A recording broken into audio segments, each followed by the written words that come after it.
work, hard work, hard work, work. There you go. Forward.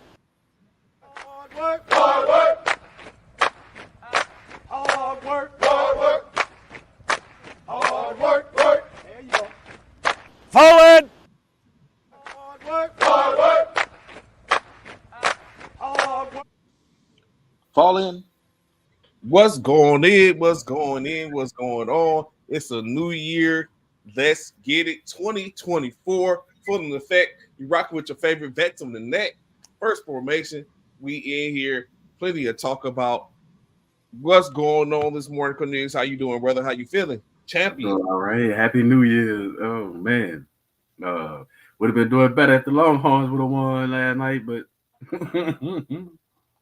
Hey, you know what I'm saying? Michael Penix said you will believe if you give them an opportunity, a chance. Of course, that's the way to start it off, you know what I'm saying, for the most part. But before we get in that, I hope everyone is starting off with a new year, is up, going back to work. I'm very sure some people there, others probably got a little more time. What you do with your new year, bringing it in, Cornelius, just this past couple of days ago. Is it a good start already? it's a laid back start. New Okay. game, yeah, not too much, not too heavy doing much of nothing, really, just chilling, catching up on the sports and stuff. And then, I'm one of those traditional types. I still watch the little shows here and there when they drop the ball in New York and dance a little bit, play a little music. I caught the what was the one in California, Coco Jones and them.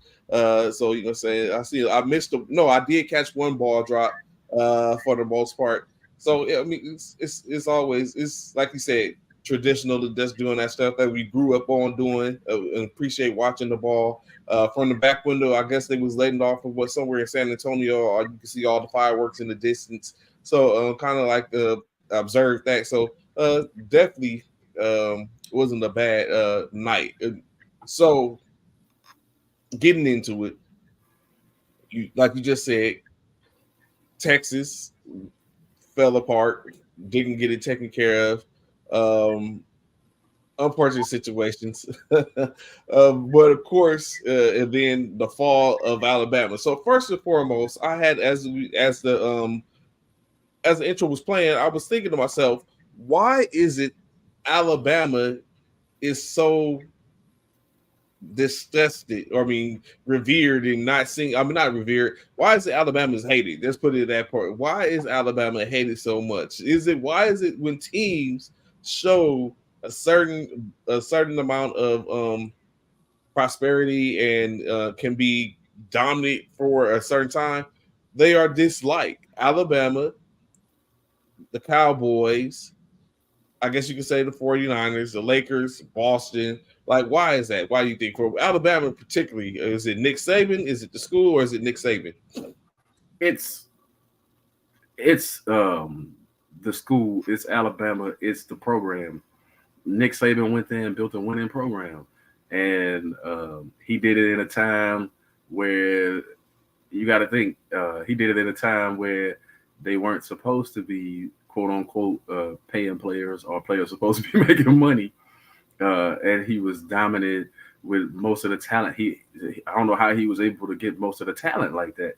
Now you see with the NIL, all that's shifted, right? The NIL and the transfer portal have shifted things. Now he's not as dominant as he once was. So I really think Alabama, the fear or the hate for Alabama is about to be a thing of the past. Nobody's really going to care anymore, especially when you see the way they lost. Anyway, he's been losing the last few years, as a matter of fact, like when you think about it.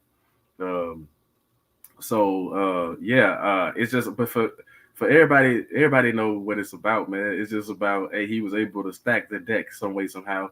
Remember, he threw a fit when Jimbo Fisher was at Texas A&M. About the NIL stuff. So Saban threw a fit about it, and it's like, hey, you reap the benefits of the non-NIL, and now everybody else reaping the benefits of the NIL. It's a problem, right? So he tipped his hand right then and there to saying that, hey, I can't get all the talent like I once could because now, they can go make money elsewhere. So you bring that up. When I think about it, before we get further and further into the games, like the NIL, we all know name, image, likeness has afforded schools to or individuals to be able to make compensation off their image, name, and likeness for the most part, which could potentially be beneficial to them, especially when you're in schools and the schools are getting the money or get that type of money because of who they're aligned with. Do you think any team has been victorious based off of a recruit or someone who came in via NIL? Like, you would have thought it would have been Joe Burrow, but Joe Burrow was before NIL. He was just a transfer. Now that they have the NIL era, do you think any other teams have been victorious due to having NIL players and being able to pull them in when you listen to it? I don't think it's been the case for anyone. I think it has been the case. I mean, you look at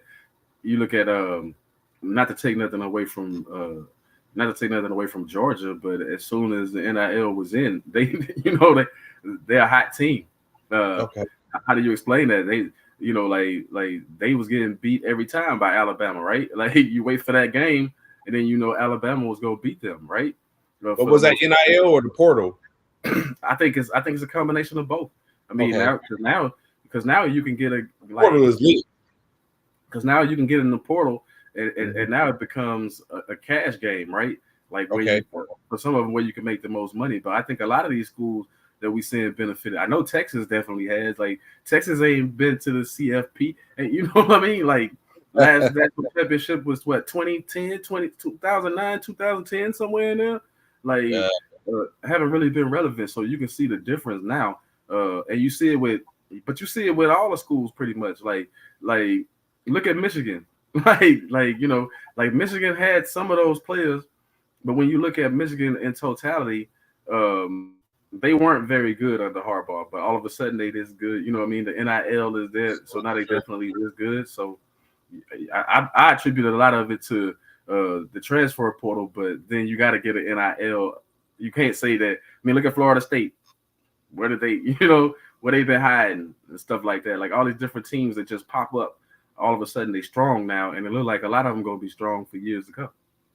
And so it's interesting you said that. You bring up Michigan, who were able to dispatch Alabama yesterday, two teams which we spoke about this morning, by the score of 27-20, came down to a overtime victory in which clearly and concisely, of course, some of the things have been asked is did Coach Harbaugh out-coach Coach Saban?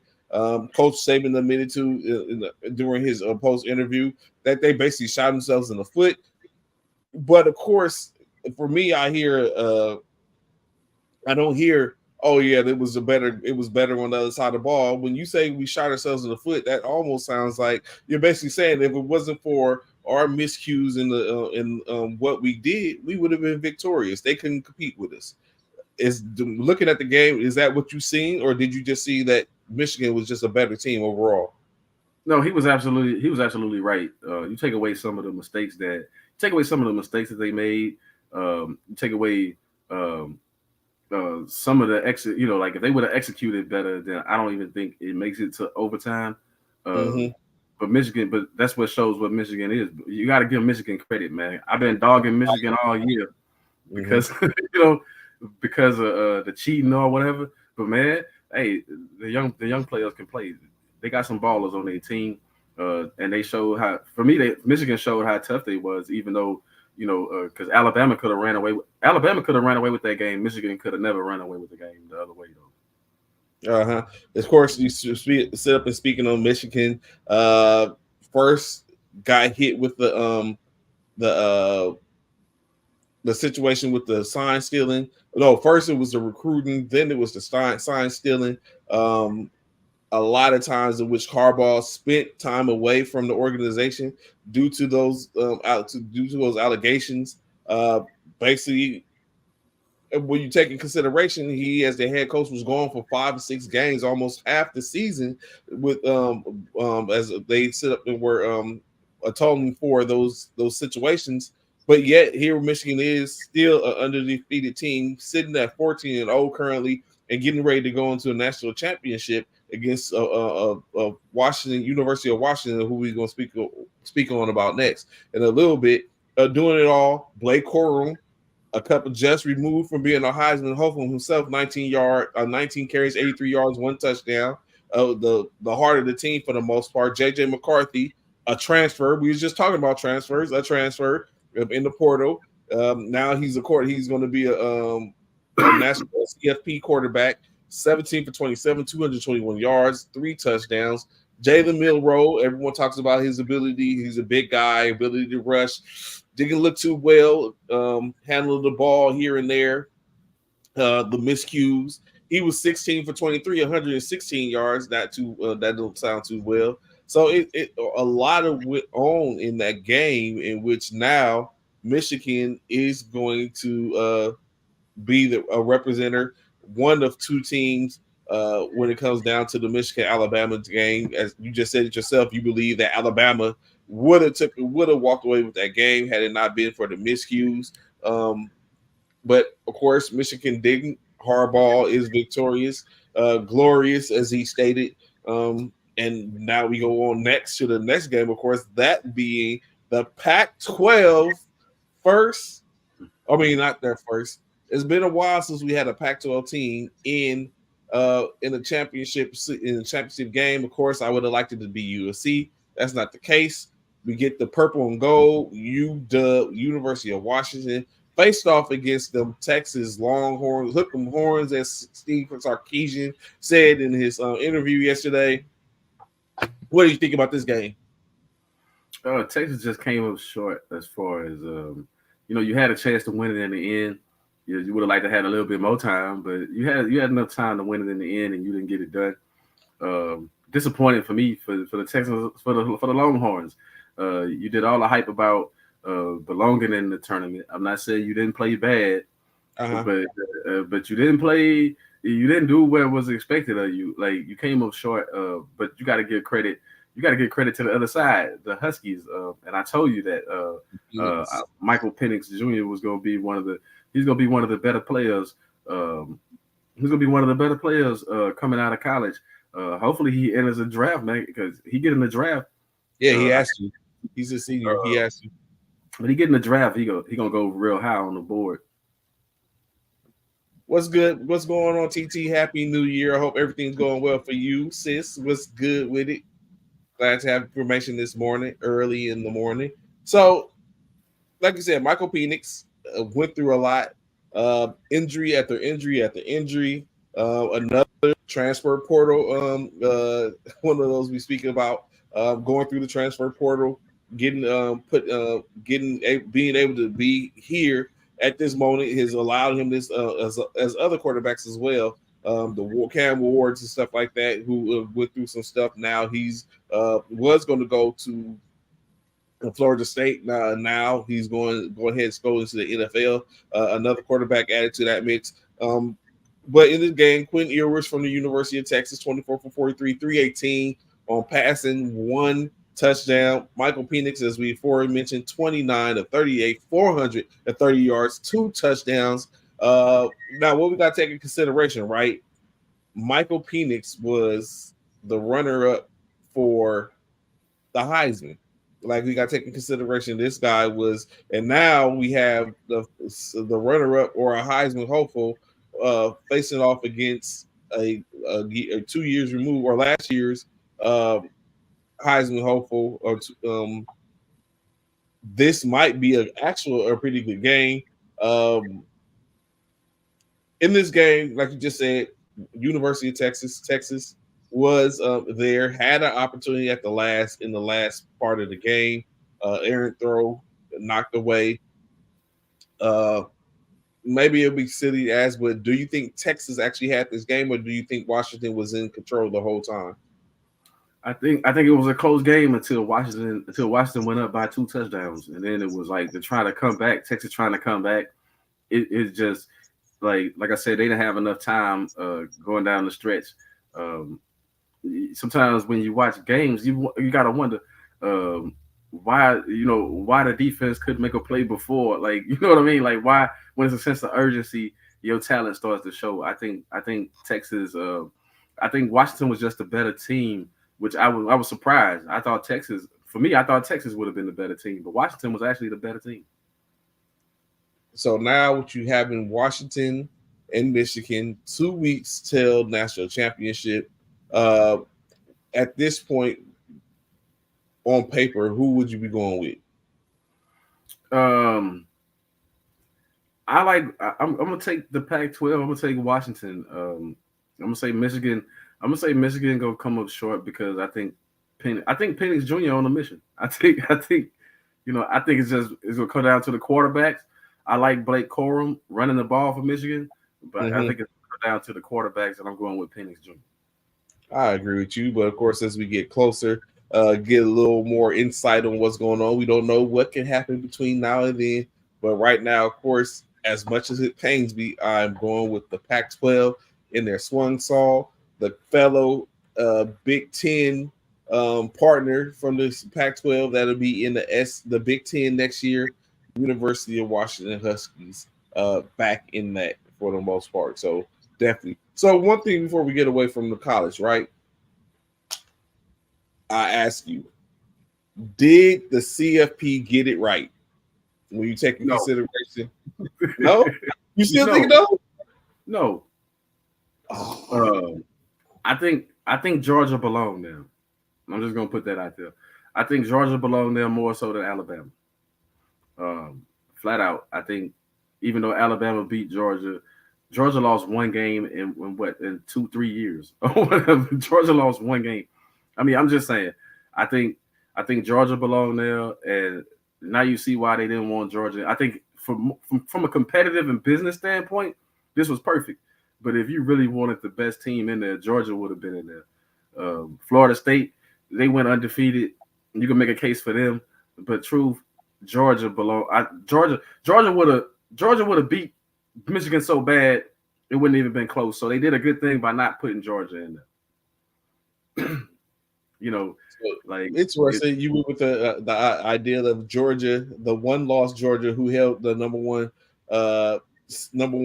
ranking for the majority. It held the number one CFP ranking down to the wire. It did relinquish the number one ranking at some point earlier in the season and got it back and didn't really let it go. So it was interesting that you went with that aspect of it as opposed to the Florida State being the undefeated ACC champion. It didn't get the bid in. You went with the later of the Georgia. So you would have put Georgia in ahead of Alabama as opposed to Florida State ahead of Alabama. Well, Florida State showed you who they really are, man. I'm just gonna put that out there. Them young kids, the school, all of them showed. Nobody showed up to play in the bowl game that they did make it in. I mean, I'm just gonna put that out there. Them walking away shows that they didn't really want it anyway. You know what I'm saying? Because I would have went out there against Georgia and tried to improve who we were. Like even with a backup quarterback said that we this good. Why didn't they do that? Instead, nobody showed up. I mean, you know what I'm saying? So at some point when the game got a little tough, you was gonna fold Florida State. That's why they didn't want you in there. Now we see why you're not in there. Like the stunt you pulled just shows. I mean, I get it, you boycotting, I get it, you standing up for whatever, but nah, man. Go out there, perform, show them that you belong there. Try to change so you can change things going forward. Like whatever happened to that philosophy. I just don't like it as a competitor that you don't compete. So as a coach or even the athletic director of that institution, and the players boycott the bowl game, some would legitimately could say they were going to go ahead and go to the NFL. So of course they leave for that. But the others in which just decide I'm not playing this game because we should have been somewhere else. What do you do? What's the mindset going forward? What's going the next year if those players are on your squad? Is there any repercussions for such thing, or do you just be like, you know what? My players had a voice. That's how they voiced it. It is what it is.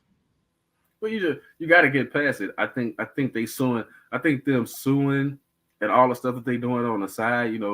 I think that says enough about where it is. And then them trying to get out of the ACC and move conferences. I don't know what conference. Hey, it's coming down to where you got to get in one of those bigger conferences if you really want to compete. I mean, you know what I'm saying? Florida State, you in the ACC, you might want to look at SEC if they taking if they taking other in the future, if they taking other teams, or you might want to look at maybe even the Big Ten or something. You got to look elsewhere. And because they said your conference is weak, so. But they wasn't saying Clemson was dominating though. Can you imagine? Where would Florida State be? Where would Florida State go outside the AC? Because technically, in my opinion, unless they went to the big, with Florida State going, let's just say Florida State goes to the Big 12. Is that enough? Florida State in the Big 12, is that enough to make them possibly compete with the Big 10 and the SECs, or do you get down with the get down and go to a Big 10? I mean, the Big 10 to make it stronger, or pull up in the SEC to assert its dominance? Because right now it's looking like the Big 10 is going to be a problem for the SEC. Big 10. Big 10. If you Florida State, Big 10. I think it'll give you a little bit of familiarity if you go to the Big 10. I think for Florida State, yeah, definitely.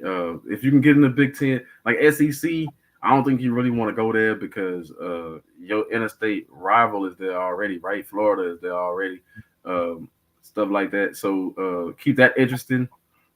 Keep that game an interesting game, and go to the Big 10 because I think the Big 10 they need other powerhouse schools since they added some of the Pac-12 schools coming in. So they need a couple. I think they need a couple of more schools to make that East a little bit tougher, because you're looking at Penn State.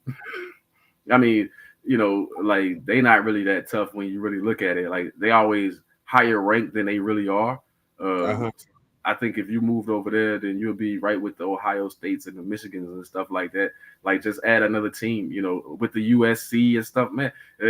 You'll really be competing. Then they can't say that one conference is truly better than the other one if you start evening it up like that.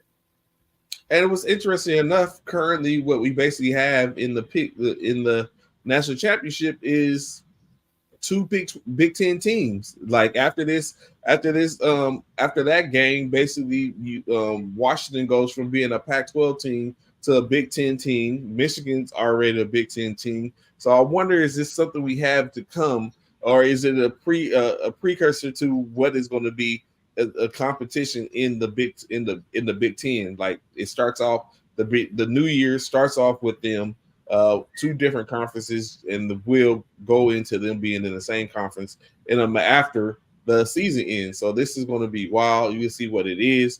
Jim Harbaugh, does he? I know there's a lot of swirling going around as we're going to get to it, especially in the when we get to talking to the NFL. Do you think he would, even if win or lose, does he stay in Michigan? You never know about him, but I think it's time for him to go. If I'm him, I'm leaving. But knowing him, he'll stay because he wants to prove to them, like don't let them run you off. Pretty much, you know what I mean. Like, but he knows it's a lot of opportunities for him in the NFL, more than just one, and some of them could probably be more lucrative and probably be, but I think it'll be sweet for him to win the national championship, then head to the NFL and see if he can win a Super Bowl. Yeah, we had a chance. We had a chance. That's all I can say. We had a chance. Of course, last but not least, Jordan Travis, who will be competing for a spot in the NFL, going to the NFL, was a key integral part of now DJ Uiagalelei, now a part of the Florida State quarterback room as DJ Uiagalelei on his third school. Started out 3 years at Clemson, left Clemson, went to Oregon State, played 1 year. Now in his last year of eligibility, has decided to take his skills on the road, and now is in Florida State. Does this make up a difference for Florida State? or is it just another situation where a player is school hopping to put himself in a better position, and Ugalea being the quote, excuse me, quote unquote poster child for that this coming year? I think it's him wanting to be in a better spot, get the light, so that he can get the scouts to look at him. 1, 2. I think I don't think he ever should have went west, that far west anyway. Because if I just look at it like, if this guy if they don't mention him because of his because of this reason of him transferring to Florida State, we ain't even talking about him. You know what I'm saying? Like, we weren't even talking about him. Saw him play. He wasn't that good as a younger player, in my opinion, anyway, to be a starter.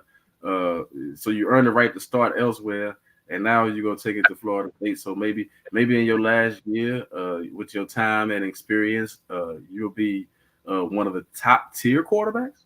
Maybe. Interesting, because when you look at his records, he's got 40 games of experience, 30-10 in the 40 games. Being that he was in 3 divisions, he's played now. He's going to be playing in now what is his third school, but of course he's left the ACC to go to the Pac-12 just to come back to the ACC again. But 30-4, over 83,000 yards, over 8,000 yards passing in the 4 years in which he's played. So what I think we see is he's not bad or shabby as a quarterback, but I mean, we're going to see that those the next, but he's going to add another 10 to 12 games under his belt. If he is the starter, the expectation is that he will end up being the starter going in, but he's a clear favorite. He's the favorite now. We don't know what's going to happen, of course, going forth. But right now we're looking at Florida State, DJ Ugalea being their next, the next quarterback going forward. So we'll see that going forth. What's 30-10 in college? Like, that's not good. I mean, in the pros, that'll be, like in the NFL, you'll say, whoa, 30-10 is great. That was, what's funny, that was Vince Young. Remember, Vince Young was doing all right for a second as a starter in Tennessee, and then it went wrong. But yeah, so you don't think 30-10 is good as a former college player? Not in college, because you got players like, what was Mac Jones' record when he left college? I mean, he probably lost like 3 games. I mean, you know what I'm saying? I mean, it's just a different thing when you ain't losing many games. Like the top teams, you had undefeated teams right now in the CFP. You left out an undefeated team. I'm saying, so it's like, it's college. Like if you want to be good in college, your record, you lost 5 games. Like if it's 35-5, you say, wow, they balling out. But 30-10, yeah, they got quarterbacks in Iowa that do that and not going to even make the pro draft. I'm just saying. I mean, I'm just saying. So the record ain't impressive. So before we move in, because I know there's plenty to talk about when we go and look at the NBA. I mean, in the NFL, the NBA. How are you feeling about the NBA season so far this year? This season has been better than most seasons, than the last 4 or 5, in my opinion, as far as the level of competition, as far as the level of skill of a lot of these teams, and young teams actually looking like they're gonna really start challenging for the crown. So, like a lot of people like to say a changing of the guard, but for me, it's a changing of the personalities right now. Like, the game's a little bit faster, the game's a little bit more open, but now you're starting to see the real effect of the Golden State Warriors. Like, you started to see it for a few years where certain teams was just shooting a lot of threes and all that stuff. But now nearly every team has big men, skilled players that can shoot the three. You know what I mean? The post game is only a factor at certain points. I think Kawhi play a lot with his back to the basket. Certain players, Embiid can go, he can do that. Giannis can do that. Like certain players, but that's the thing of the past. Now it's all about skill, the spacing, and another difference has been the referees this year too. For the most part, they blow some calls that happens, but allowing the competition, allowing them to compete late in the games, not blowing the whistle unless you Jokic. I'm just saying, like unless you Jokic, but not blowing the whistle all the time in key situations and actually letting the players figure it out. Like that's helping well for the NBA this year. Like, of course, last night a slate of 8 games and played. We talk about the NBA. Miami faced off with the Clippers. Kawhi Leonard coming back off a hip injury. He dropped 24 as the Clippers were victorious 121-104. Dallas and Utah welcome back another of their star players in Kyrie Irving after a 12-game hiatus. However, they did follow Utah thrashing by the score of 127-90. Fletcher 20 dropped 24. Luka Doncic dropped 19. Portland and Phoenix faced off. Phoenix was able to dispatch the Portland Trail Blazers. Of course, Portland isn't that team right now by the score of 109-88. Bradley Beal in his games 21 points. Scoot Henderson 17. I know Scoot Henderson's one of his ideas is that he will get the Rookie of the Year trophy this year going in. That's his goal. I don't know how prevalent that's going to be because Chet Holmgren is showing that he is probably would have been the Rookie of the Year last year had he played. Yeah, I say Chet should be disqualified.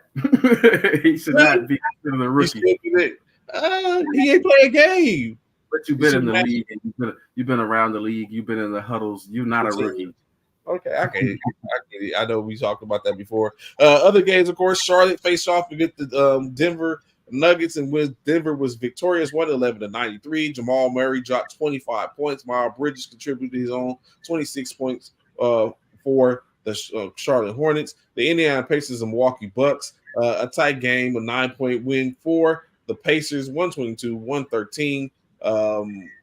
Tyrese Halliburton, 26 points. Giannis, 30 points. No surprise there. Cleveland Cavaliers faced off with the Toronto Raptors, in which there's a correlation between that game as well as the Minnesota and New York game. As we know, there was a trade that sent RJ Barrett. I know there was felt like that wasn't a legit trade. Sent RJ Barrett to the Toronto Raptors for OG Anunoby that to go into the New York Knicks along with a couple of other players and draft picks. In this game, the Cleveland Cavaliers take the L to the Toronto Raptors by the score of 124-121. Pascal Siakam, 36 points for the Toronto, and then the high Karis LeVert led the Cleveland Cavaliers with 31 points. But it's interesting enough that Pascal Siakam is another player that is being shopped for supposedly to be traded, even though he is currently the front leader for that squad. Before we get to really talk about that trade, Minnesota faced off against New York. New York was victorious 112-106. Julius Randle 39 points. Anthony Edwards 35. OG Anunoby did well in his debut as RJ Barrett did in his for their respective teams. What is it that you did not like about that trade? I think you had good pieces with RJ Barrett. I think the Knicks, they traded for the wrong player and they traded the wrong player. You know what I mean? I think Knicks, you want to put yourself in contention. Some way, somehow, Siakam should have been on your team. Some way, somehow, like even if that would have cost you Julius Randle, you're not gonna win a championship with Julius Randle. Like you already know this. It's been proven already. You're not gonna win. Trade the dude. Siakam, because Siakam with Brunson and those dudes, man, you bring the championship medal to your team, which is interesting for me because it's like when you got a coach that's never been to a championship, it look like they don't know how to put pieces together to get there. They just start making moves. I think the Anunoby move, it would have been a good move, like if you Cleveland or something. But New York, you need to make a bigger splash than that. I get it. For Barrett, it works out for Barrett because he gets to go home and play in front of, like he's from Canada, he gets to go home and play more, home games at home or whatever. I mean, but as far as players wise, why did that trade don't really make sense? Like you basically traded the same player for the same player. Like Emmanuel Quickley, he was a part of it. He went to Toronto too. But you was getting 17 points from RJ Barrett on any given night. So you can get 17 points. I'm just saying, you need a leader on that team. Because what a lot of people don't realize is that you say, well, we were talking about it before, me, you, and Bishop, about the Knicks and stuff. But what we didn't mention was that with the Knicks with Patrick Ewing, they was championship. They had a championship tendencies at times. They had championship aspirations. The Knicks went to like 4 or 5 Eastern Conference Finals back with Patrick Ewing, right? And then a couple of finals. They went to 2 finals with him. So it's like they were competing on a high level. And if you want to get back to that, it's time for Julius Randle to go. You let Obi Toppin left in free agency during and now you see what he's doing with the Indiana Pacers. I'm just saying, like, get rid of Julius Randle was the guy to trade. And it might still be there. I mean, they might still move on Julius Randle, but at this point, I think some of it is who wants Julius Randle. Like no one, who is going to trade for Julius Randle at this point? Or what is a trade that would bring someone to be like, okay, we'll take Julius Randle in efforts to move him. It might be a situation to where Julius might end up, once he gets to free agency, might have to leave New York, and they look at bringing someone else in. Of course. The Charlotte Hornets, the Charlotte Hornets. I mean, anywhere where careers go to die. That's why I see Julius Randle's future. And there's no knock against Julius Randle. I think he can. I think he got some ball in him, but I don't think you want him to be the leader of your team, and that's not going to happen. You need to get a true leader. Same thing with Phoenix. Phoenix doesn't have a true leader. Booker gonna either have to step up and be the leader of that team. He got to stop being, he got to stop being passive with the whole KD thing. Everybody approach KD with the kid gloves. It's like, no, man. You know what I'm saying? It's like, hey, that's why him and Draymond fell out, right? Because Draymond, like, you ain't the top dog over here. I mean, I'm just saying, like it's pecking orders and stuff. And I think that's the problem, is that when you leaning on KD to be your leader, he's not gonna lead you. Like he's not gonna get in anybody's face. He's not gonna say, "Hey, you messing up." I think somebody else. I mean, like Booker. I don't mean to make this long, but I want to say this. Booker. Yeah. They always say he got this Mamba mentality. Where it's at? Because he should have been slapped. All them dudes. He should have been all in their faces. Like, this ain't working. I mean, I'm just saying, like, where's the Mamba mentality? He should have been like, I ain't passing none of these dudes the ball, right? Trade me or make us contenders or something. He should already have the Mamba mentality by now. If you really got that, I'm just saying. So it's when you look at it, because think about it, right? It's funny you say that. Everyone talks about the Mamba mentality. Of course, if you watch sports, the Mamba mentality is supposed to be a predicate of show and display the ability to be a killer in state, to be a hard threat, Viper type, go out and make it happen and then come back. I love Kobe Bryant. But of course, when we look at that and hear that, the rhetoric was that he wasn't a team player, or he wasn't, like everyone is fine when you're winning in state, but it's like the process getting there, they felt like it wasn't the best when it came to a team aspect.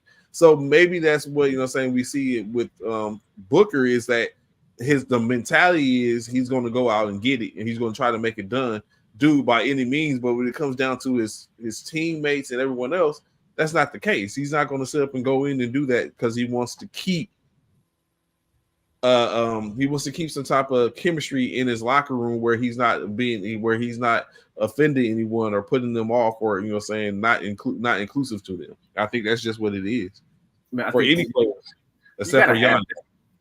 You gotta have that. Like you gotta have strong leaders no matter what you do. And it's sports. You expect it to have strong leaders. It's like Jimmy Butler, hands down, is a strong leader in Miami. You can't. I mean, you feel what I'm saying? It's like Giannis is a strong leader. He tells the organization exactly what they need, when they need it, how they going. You feel what I'm saying? And if you don't accommodate me, then I'm out of here. I mean, you feel what I'm saying? We better stay competitive. We better stay championship ready, is what Giannis told Milwaukee. So that means, so you don't think he talked to his players like that? If he talked to the organization like that and showed them, you don't think he say to the players, "Hey man, we gotta bring it." You know what I'm saying? And we gonna bring it when we out there. I mean, for real. All I'm saying is that you don't have to pull the total Kobe, but man, somebody gotta take, somebody gotta take one on the chin for that team. Somebody gotta be like, hey, that's what Phoenix has been lacking for years. They always had the talent. They always supposed to be real good, but they don't have leaders. Like they kept saying Chris Paul. If you're looking for Chris Paul to be your leader, then you're in trouble already. It's like, good point guard, yeah, but as far as a leader, like I seen Patrick Beverly on other teams be more of a leader than some of these dudes, man. It's like, and who is Patrick Beverly? I mean, I'm just saying, but I've seen him step up and be more of a leader. I mean, case in point, you starting to see. Look at Minnesota. Take the Timberwolves. Do you see how now all of a sudden they playing better and all that stuff? Because the true leader has stepped up, in my opinion. Anthony Edwards the show called Anthony Towns that fell in line. He know where he at now. You know what I'm saying? Rudy Gobert was fighting with teammates last year in the playoffs on the sideline, or in the play-in or whatever on the sideline. Now he knows his place and all that. Everybody knows the order of things, and Anthony Edwards, he say some of the craziest things, but no doubt he's the leader of that team, and you're starting to see the team fall in line behind that, and it makes a whole lot of sense. It's like, because Karl Anthony Towns been in the league how long, and and he hasn't proven to be a strong, effective leader. I think your leaders, like, take LeBron off the Lakers, then what do they have? AD. But because players know LeBron's pedigree, I don't think LeBron has to hoop and holler like some of the other ones I think would have to do, right? Because you know why he's there. You know what he's about. You know it's supposed to be about winning championships. You know it's supposed to be about competing at a high level. Once you hear you on the same roster with LeBron, you already know what come with that, right? I mean, you know what I'm saying? Like, that's what I'm saying. Like, but do you know that's what? Do you know that when KD and Booker hooked up, like, was any of this stuff discussed? Then you bring Bradley Beal. Yeah, you bring in the shooters and all that stuff, but are you bringing the right mindset? Like, who the leader? Like, for real, who gonna shape that up? Especially when the coach can't get it done. And of course, thinking of that, speaking of leaders, for the most part, the Detroit Pistons snapped their losing streak 2 nights ago, just to get thrashed the night after that by the Houston Rockets, losing 136-113. Of course, Alpen Sleg win 26 points on the night. Alec Burke 21 points. Is this the NBA script writers had to simply put it into it and went ahead and be like, okay, we're gonna go ahead and give y'all one, but we're gonna get right back to it? Or is Detroit just sorry right now? Detroit basketball. They just sorry right now. They mad young. They got one of the youngest rosters in the game, and they got a new coach. Like I said, did you see the way Monty Williams was smiling after they won one game? Like, he comfortable. He know that his job is secure. Evidently, you know what I'm saying? Like this ain't gonna fly. This wouldn't fly in Sacramento right now. Like, this wouldn't fly. I mean, you feel like he would have been fired. Like, 15-game losing streak anywhere else, he would have been out the door, right? You got all the way up to 28. So I think for Detroit, what they doing right now is let's go through the motions with I think it's gonna make them stronger a couple of years from now. Remind me of my squad back in the days, the Dallas Cowboys, right? We drafted all that talent, but we wasn't good right away, right? We went 1-15. Suffer some bad years, you suffer some rough seasons, and then you won 3 out of 4 Super Bowls, 3 out of 5 Super Bowls, or whatever it was. But before you start competing at that level, you was 1-15. So I see Detroit trying to stick with it. Now I don't like it because I think you can win. Come on, man. We know a lot of it's the NBA. Sometimes you're gonna catch teams that ain't even trying. They ain't even in the building. They just there going. They going through the motions. You can't even beat teams that's going through the motions. So of course, like you said, with that, they're young, but I mean, there's other young teams out there that's doing well. Minnesota, Houston. I was going to say Portland, but of course, Portland is in the same barrel as, in my opinion, as the Detroit Pistons are. But Houston, and then of course your new love, the Orlando Magic. What's the difference? What's the difference in those two teams when you talk about the youth and both teams being young? Or in OKC, that's another young one that's out there doing it. What do you think is the difference between those two teams, the teams as opposed to the Detroit Pistons and the Orlando Magic? And then I guess we're not.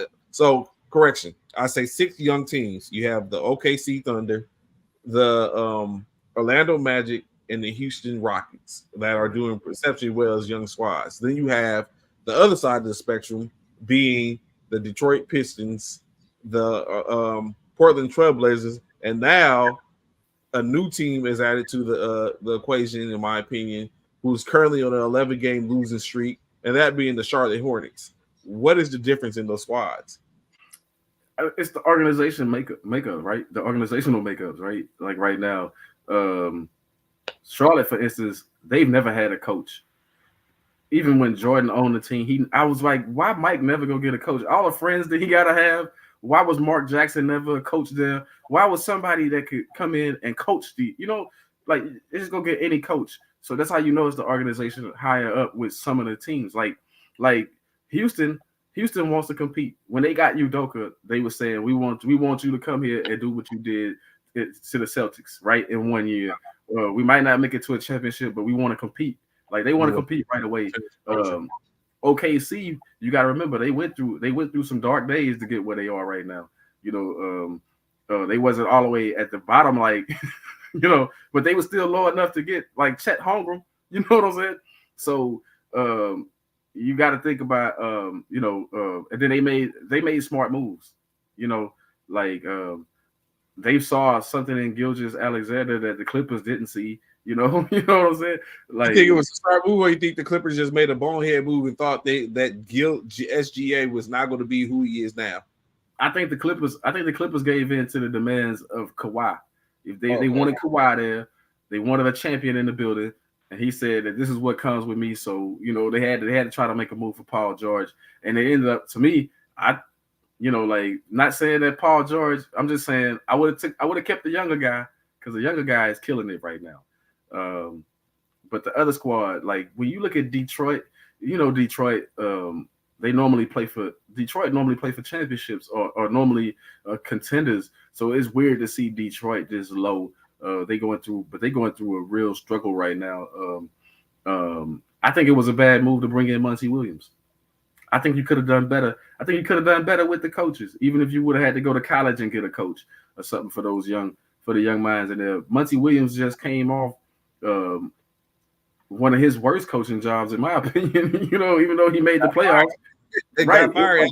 I mean, it was bad. It was. I was wondering. I was like, Monty has like all the love and stuff that we see, that the admiration that we seen from Monty over the years, and then when you bring in a Kevin Durant and you bring in Bradley Beal, and then you fire Monty Williams, like it was like something ain't look right. You know what I'm saying? Like exactly. Something ain't look right. Happy New Year. Yeah. So you talk like the dynamics of teams, but then you look at Sacramento. It took Sacramento 15 years or whatever to do or more to do what they were trying to do. But you got to think they went through owner switches within there, several coaches, like several GMs and coaches, all the turnover, trying to find the right fit. And I think for a while, it wasn't about competing anymore. I think some of these teams actually believe that if they keep getting all these lottery picks, they're gonna actually build a team through the lottery, other than using the free agency and all the other, and all the other available stuff, some of the undrafted rookies and stuff like that. I think nowadays is more everybody wants to try to duplicate what Golden State did or whatever and try to build through the draft and the lottery. And it's like, no, you got to think Golden State was smart. They made moves. Golden State, the perception is what kills everybody, right? Like you say, oh, Golden State, oh, they had all these homegrown players. Come on, man. You talk about 3 players all the time. What other homegrown players? Iguodala was brought in. You know what I'm saying? They had Jaja Pachulia. He was a free agent.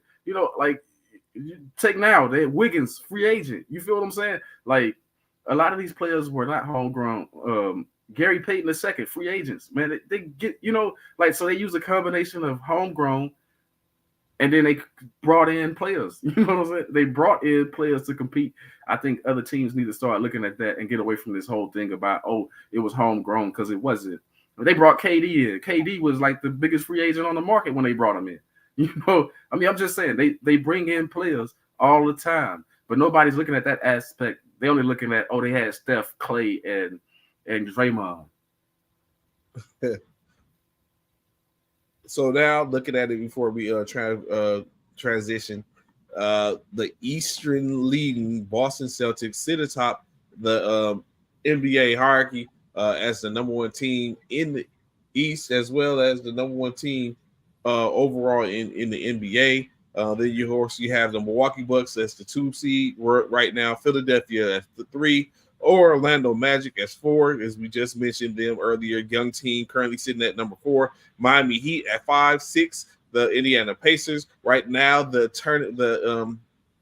play-in consists of the Cleveland Cavaliers, New York Knicks, Brooklyn Nets, and the Chicago Bulls in the 10th spot, just 1 game ahead of the Atlanta Hawks, a game and a half ahead of the Toronto's built and probably not done rebuilding Toronto Raptors. In the West, of course, Minnesota is the top team at 24-8. Just a game and a half above the Oklahoma City Thunder and Denver Nuggets coming in at number 2 and number 3. The Los Angeles Clippers have ascended to the 4th seed. Sacramento Kings at 5. At 6, we have the New Orleans Pelicans, interesting enough, especially with all the bashing that gets done. Zion Williamson. In at the 7th seed, the Dallas Mavericks, the Phoenix Suns at the 8th seed, the 9th seed, the Houston Rockets in at number 10. It's currently sitting at 500. The Los Angeles Lakers, technically 8 games out of the number 1 spot, which puts them just 2.5 games out of that 6th seed. So it's interestingly enough. And then in comes Golden State, who is 1 game behind the Lakers. And then in succession, the Utah Jazz, Memphis Grizzlies, Portland Trailblazers, and San Antonio Spurs. So still, but of course, as we always talk about, the West is loaded. There's a lot going on there. And it's not over. Currently, we're sitting at 32 games, still 50 games left on the season. We haven't even hit the halfway part yet with the All-Star break. Still plenty of basketball to play and turn around. Do you think the Minnesota Timberwolves relinquish that lead, or do you think it's another situation where Denver, after the break, is just going to assert themselves and we'll see them at the number 1 seed soon enough? No, I think Denver not playing for the number 1 seed. I think Denver playing to be healthy when it comes playoff time, because I think they know that they can, no matter where they are, they can beat anybody any given day, night, whatever. I think Denver fine with being number 2, 3. As long as they not in the play-in situation. For Minnesota, it's important. I think it's important for them to keep their foot on the gas because, like I said, last year they was a play-in team, right? Like they was a play-in team last year. So, correct. Foot on the gas because you're gonna need, like to make sure you're in the playoffs. Disappointing though when you start talking to the Lakers and the Warriors, 10 and 11. Which, by the way, I told you the Clippers were going, like, I don't like the James Harden move. I still don't like the James Harden move, people. I'm just going to put that out there. But I am a Kawhi fan. And I told you, if that guy is healthy, they can make some noise. Like, coming up out of nowhere, they already in 4th spot, and he done missed some games. So just think about that. Like they might be, before said and done, they might be the number 1 seed. They might be the number 1 seed. When you look at it, right, the teams with the biggest acquisitions over the course of the last seasons aren't doing too well. You got Luka Magic and Kyrie Irving. He signed with Dallas, currently sitting at the 7th seed. And then, of course, Kevin Durant and company in Phoenix, currently at the 8th seed. What does that say for those squads? Like, is basically, is the big three over? Is that era over? You know what I'm saying? Putting together all these big names and letting them go play. Is that era over, or is this just a microcosm of injuries and stuff like that, and the teams not being able to develop in chemistry when you have those type of players? And this is this is the result. No, it's not over. You got to get the right big three though. You can't just put three players together just because they friends. I mean, that part of it is over. You know, as far as like we just gonna put these guys together because they friends, right? Mm-hmm. No, like that's not working. That's the part that's not working, is that you allowing these dudes to play with their buddies. You saw it didn't work in Brooklyn. Like Kyrie and KD, they begged to play together. You see it didn't work. James Harden. I mean, I'm just saying, like, go and play with your friends. Don't look like it's all that good of an idea. Remember what the Lakers experiment a couple of years ago with Carmelo Anthony and all those dudes, Russell Westbrook and all those. It's like, yeah, it's like playing with your buddies. It ain't been beneficial. Like, I can't think of one squad where that's worked. I mean, you know what I mean? Like, so as owners and as GMs, you got to get out of this mentality of letting players say, I want my friend to come here. It's like, no, it's like football, the Jets. The Jets were sorry this year because they got a roster full of dudes for Aaron Rodgers. You know what I'm at the skill positions, knowing they should have kept going younger. Like, because knowing anything could happen. I'm just saying, like, you got and none of those players are going to be there next year, except for maybe Lazard. He might still be there come next year. But yeah, you're so right. But you ever notice that like you talk like a championship team like from the past, like the Warriors, you ever hear them saying that they the best of friends? All you hear them saying is they got a lot of respect for each other.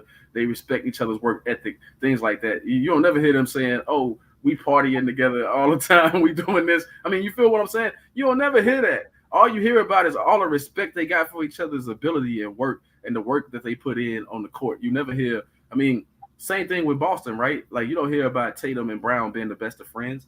I mean, but they win more often than not. Like, they haven't won a championship, but they win more often than not. I think right now, Trey, it's just too much. The big three, they want to be friends. Like, people don't look at it like this, but Paul Pierce, Kevin Garnett, and Ray Allen, they were not friends. You know what I'm saying? Until they teamed up, right? Like, Kevin Garnett was not going to go to Boston just to play with Paul Pierce. He was like, that's all we got. You know what I'm saying? So they actually signed Ray Allen first, right? Before they got KG, right? And then that's when KG said, hey, you know what? Yeah, I want in. I want in. And then you know the beef between Ray and KG and all that. But they was able to win a championship, make it to a couple of championships together as a big three. The only friendly one I remember is the Miami Heat one with LeBron, D Wade, and Chris Bosh. Like, for real, that's the only one that worked when you think about it. Yeah, and it took the time. That would have to, yeah. But, so what makes, in your opinion, what makes a big three successful? Like you just stated, the Miami Heat, they won a couple of championships. They went to a plethora of championships. Is that the grading stick in which to get to championships, or do you have to win those championships, or does it work to say this is what happened? Like I was talking about before, the plan is to get to into these games. We want to win them, but the plan is to get there. So is that a grading scale? Does that diminish the team if you don't win championships, but you became consistently better?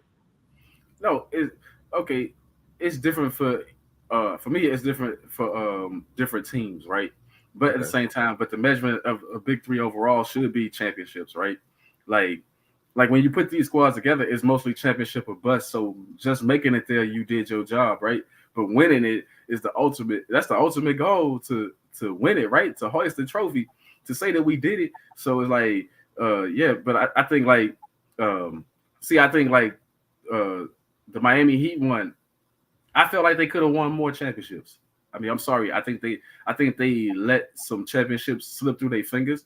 I think, but because I think they all knew how talented they was, and so they started looking at the other one. You make the shot, or you make the plays here and there, or you know what I'm saying. Other than having that mentality, man, we're gonna go out here and just dominate every game. You know what I'm saying? But it's like it's about winning. It's not about like what's that song by Nelly? Nobody, two is not a winner, and three nobody remembers, or whatever. You know, you got to be number one. You got to win. So I think if you're gonna put together a big three, that's the big part of it, is that you got to win. Remember, I go back to Brooklyn again, because you got to remember, Brooklyn looked like they was gonna mop up the floor the year Milwaukee ended up winning the chip, but they looked like they was gonna mop up the floor with Milwaukee or whatever. If Durant doesn't step on the line, do you think that and they go on? Do you think Brooklyn would have won the championship that year? No, I'm saying before Kyrie got hurt, like Kyrie twisted an ankle or something, because they was blowing them out. They was beating them by like 50 points. Like it was about to be a wrap. like Milwaukee was about to be scrapped out of there. People forget that part of it, right? But then Kyrie like twisted an ankle or something, and then it was over with, right? It's like, but if Kyrie would have remained healthy, then Brooklyn probably would have did something crazy, right? Like they probably would have just blew everybody else out the water, because I felt like Milwaukee was that tough challenge. So whoever they got in the West, whoever they got from the West in the championship, they was going to beat them pretty bad. And they still almost pulled it off. Like you said, he stepped on the line. You know what I'm saying? Like he had a foot on the line. So they still almost pulled it off without Kyrie. But when they had Kyrie, man, they was cooking. It was just like Giannis didn't know what to do with those dudes. and so going back to what Maury said, the matchups matter. Oh, wait, hold up. Going back to what he said initially, wrong quote. If the goal is to win championships, and anything less than that is failure. Then he comes back and says the matchups matter. Even 100% healthy, the Celtics are a bad matchup for the Nets.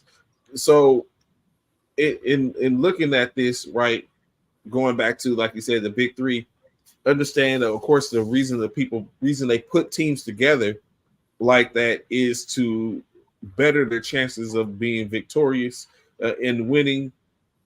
And so, yes, of course, the goal is to win or anything, but does it have to be win right off the bat, or is the gradual ascendance justifiable in your opinion?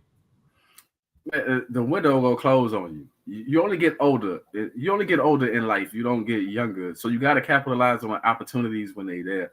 I think, so it's right away, right? Like right away you start building, right?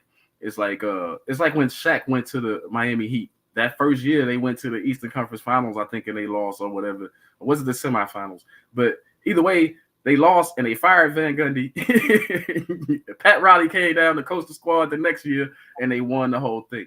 I think you got to capitalize, and that was Shaq's last one. So imagine if the Heat organization had waited, then they don't get one, right? If they had waited to pull the trigger on Van Gundy, if they had waited to make other moves and bring in other key players, and Pat Riley come down to coach the squad, they probably don't capitalize on that opportunity. So it's like you got to capitalize quick, because Shaq didn't win another one. You know what I mean? No team with Shaq won another one. So that's just where it is, where you have to maximize that window, man, and you have to capitalize on that window. And it's tough. It's tough because you want all the teams to do it, but then injuries happen. Some players don't like the way they fit. They thought it was a good fit. Like James Harden, for instance, got to Brooklyn and didn't like the way it fit, right? So he wanted out of there. He didn't like it. Like, even though that was going to be a big three, he didn't like the dynamics, so he wanted out of it. I got it. So moving on to a different type of dynamic, of course. It's been crazy. Y'all back in there, just as stated. We sit up and talked about it. All he needed was one win. Now we look at it to where possibly the Cowboys are going to be sitting atop the NFC East for yet another time keeping the streak alive of a team not winning the division 2 consecutive years in a row. But y'all got there in an erroneous way.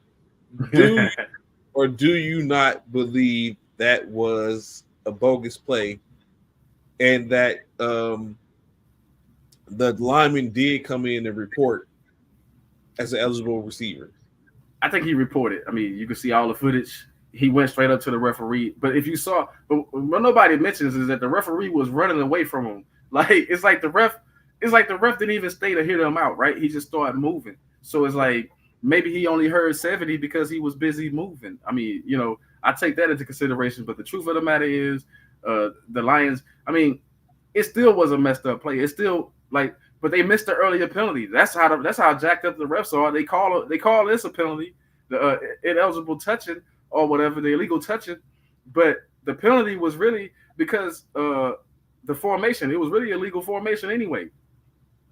Even if that dude was eligible, you still got to have a receiver on the line on that side of the ball. Yes. Right? I thought it was on the opposite side. I thought someone was on opposite. Both tight ends was both linemen was uncovered. Correct. Right. That's why you got to have somebody on the line of scrimmage. So it was illegal formation either way, but I think they missed it, and they only threw one flag for the illegal touching. But it also should have been a flag. It should have been two flags, both on the offense, the other one for illegal, and then you eliminate all that other talk because it was it was a trick play and it was a good play by the Lions, but you still got to line up correctly. You still got to follow all the procedures. So I think just they gave the wrong call. I mean, it was a call, but the wrong call by the referee. And then the play after that would have ended it clearly and concisely. Of course, what happens? Your man Michael Parsons offsides Jared Goff threw an interception, and then you turn around and that goes back and brings it back. So within that time frame, would you, if you were Dan Campbell, elected to kick the field goal as opposed to go for the win? No, he got nothing to lose. Like that's a happy camper, right? He happy because they won the division, right? Like they already in. He know that the least they gonna fall is 3 in the playoffs. So go for the win. I like it. You're on the road. Go for the win. No point in going into overtime, risking getting somebody hurt and all this other stuff. Man, just go ahead and get that game over with. Especially when you know, like I said, like the highest you can do is 2. You can't. You know what I'm saying? Like the highest you can go is 2. It's not like you can get home field now. So, you know, and what it's really looking like is you're going to be in the 3rd spot. So I think Campbell did the right thing by not extending that game. What we expect to see, the 1-2 punch of Jahmyr Gibbs and David Montgomery, in my opinion, it was somewhat that David Montgomery, 14 carries, 65 yards and a touchdown. Jahmyr Gibbs, 15 carries, 43 yards, compared to Pollard, 16 carries and 49 yards. Do you think, and I think we spoke about it briefly last week, that Tony Pollard was the wrong choice for the Dallas Cowboys? No, they just needed something else. Like they didn't think it all the way through. Like you need somebody that can get the short yardage. I think, and the offense, and I want to put this out there, the offensive line hasn't performed good this year, Trey. Like we've been talking. They always say, "Oh, you got some Hall of Famers on the." Yeah, they was Hall of Famers before, but this year they ain't really played like Hall of Famers. They're not blowing nobody. They're not even opening big holes for little Tony Pollard, and the holes don't have to be that big. You know, he's shifty, but they're not giving him much space to run.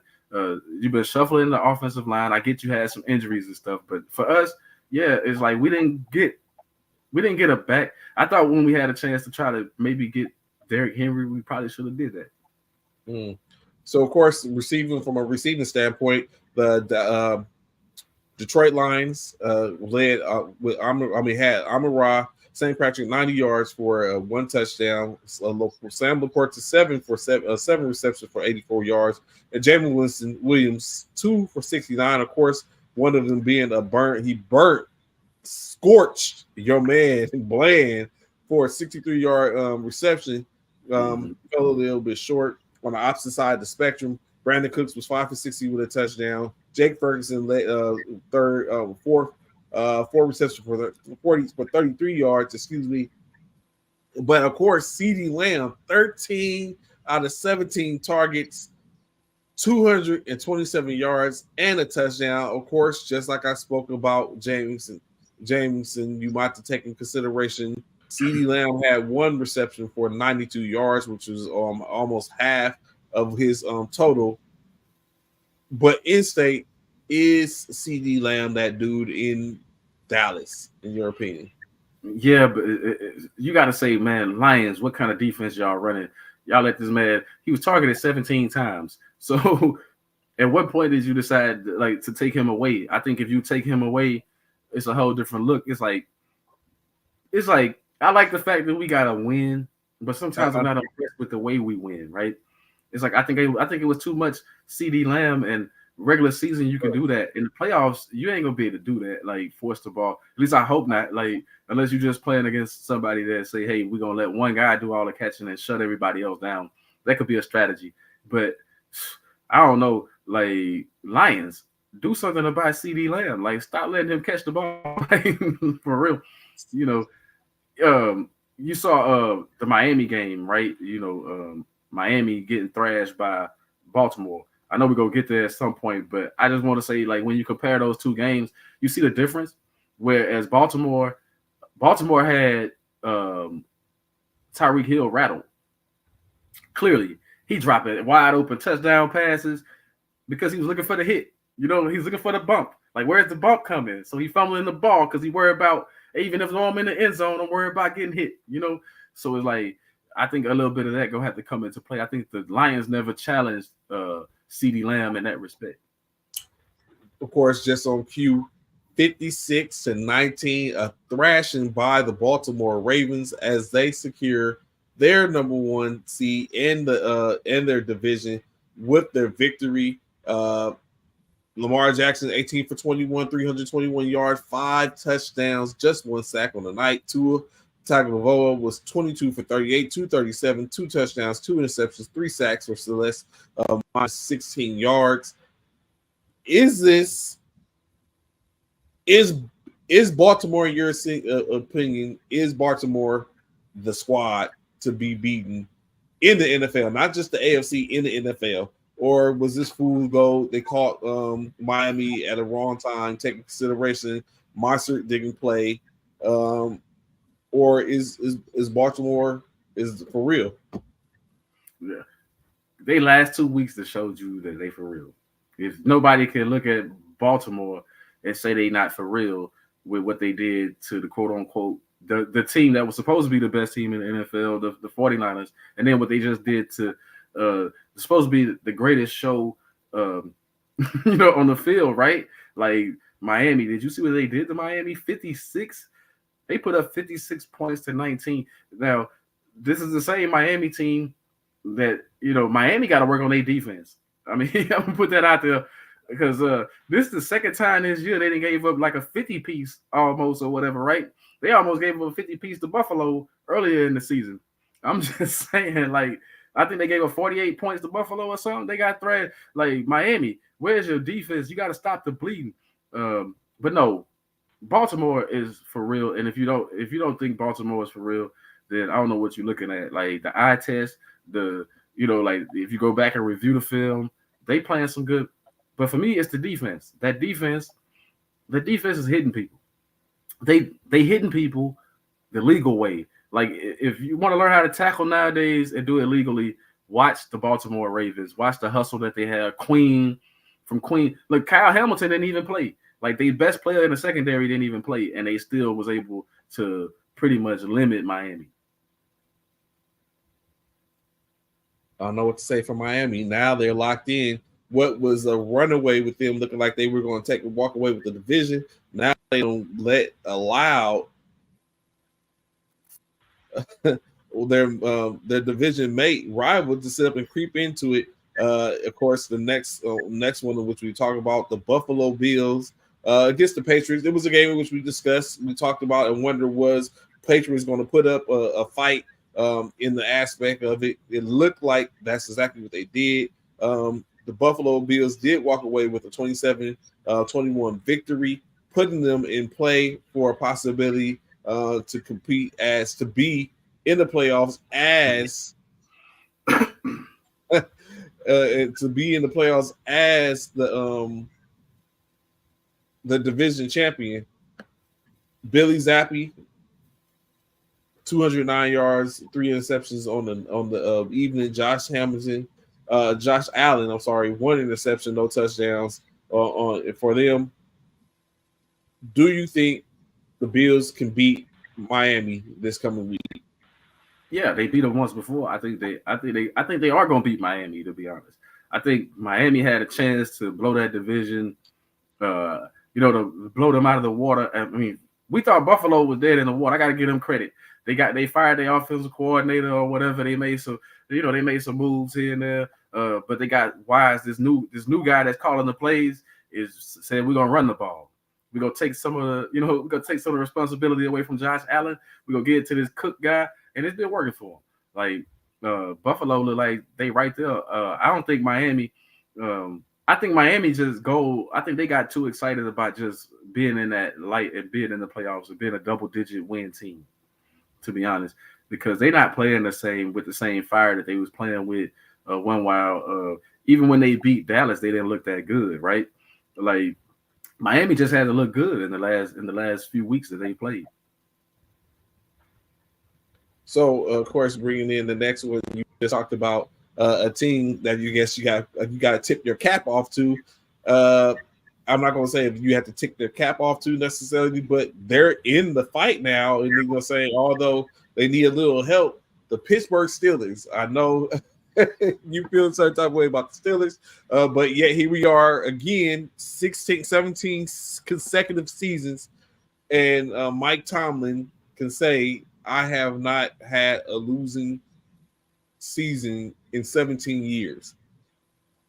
Pittsburgh Steelers victorious over the Seattle Seahawks by the score of 30-23. I know you are standing on your desk. We just can't see you. Mason Rudolph, 274. 274.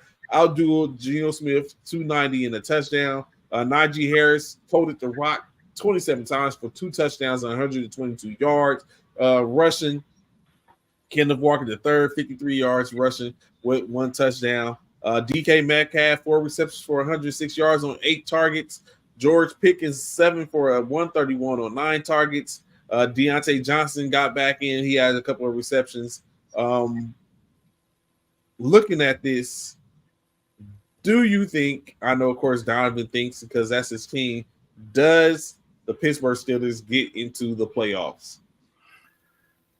Even if they beat the Ravens, I don't think they're going to make the playoffs. Okay.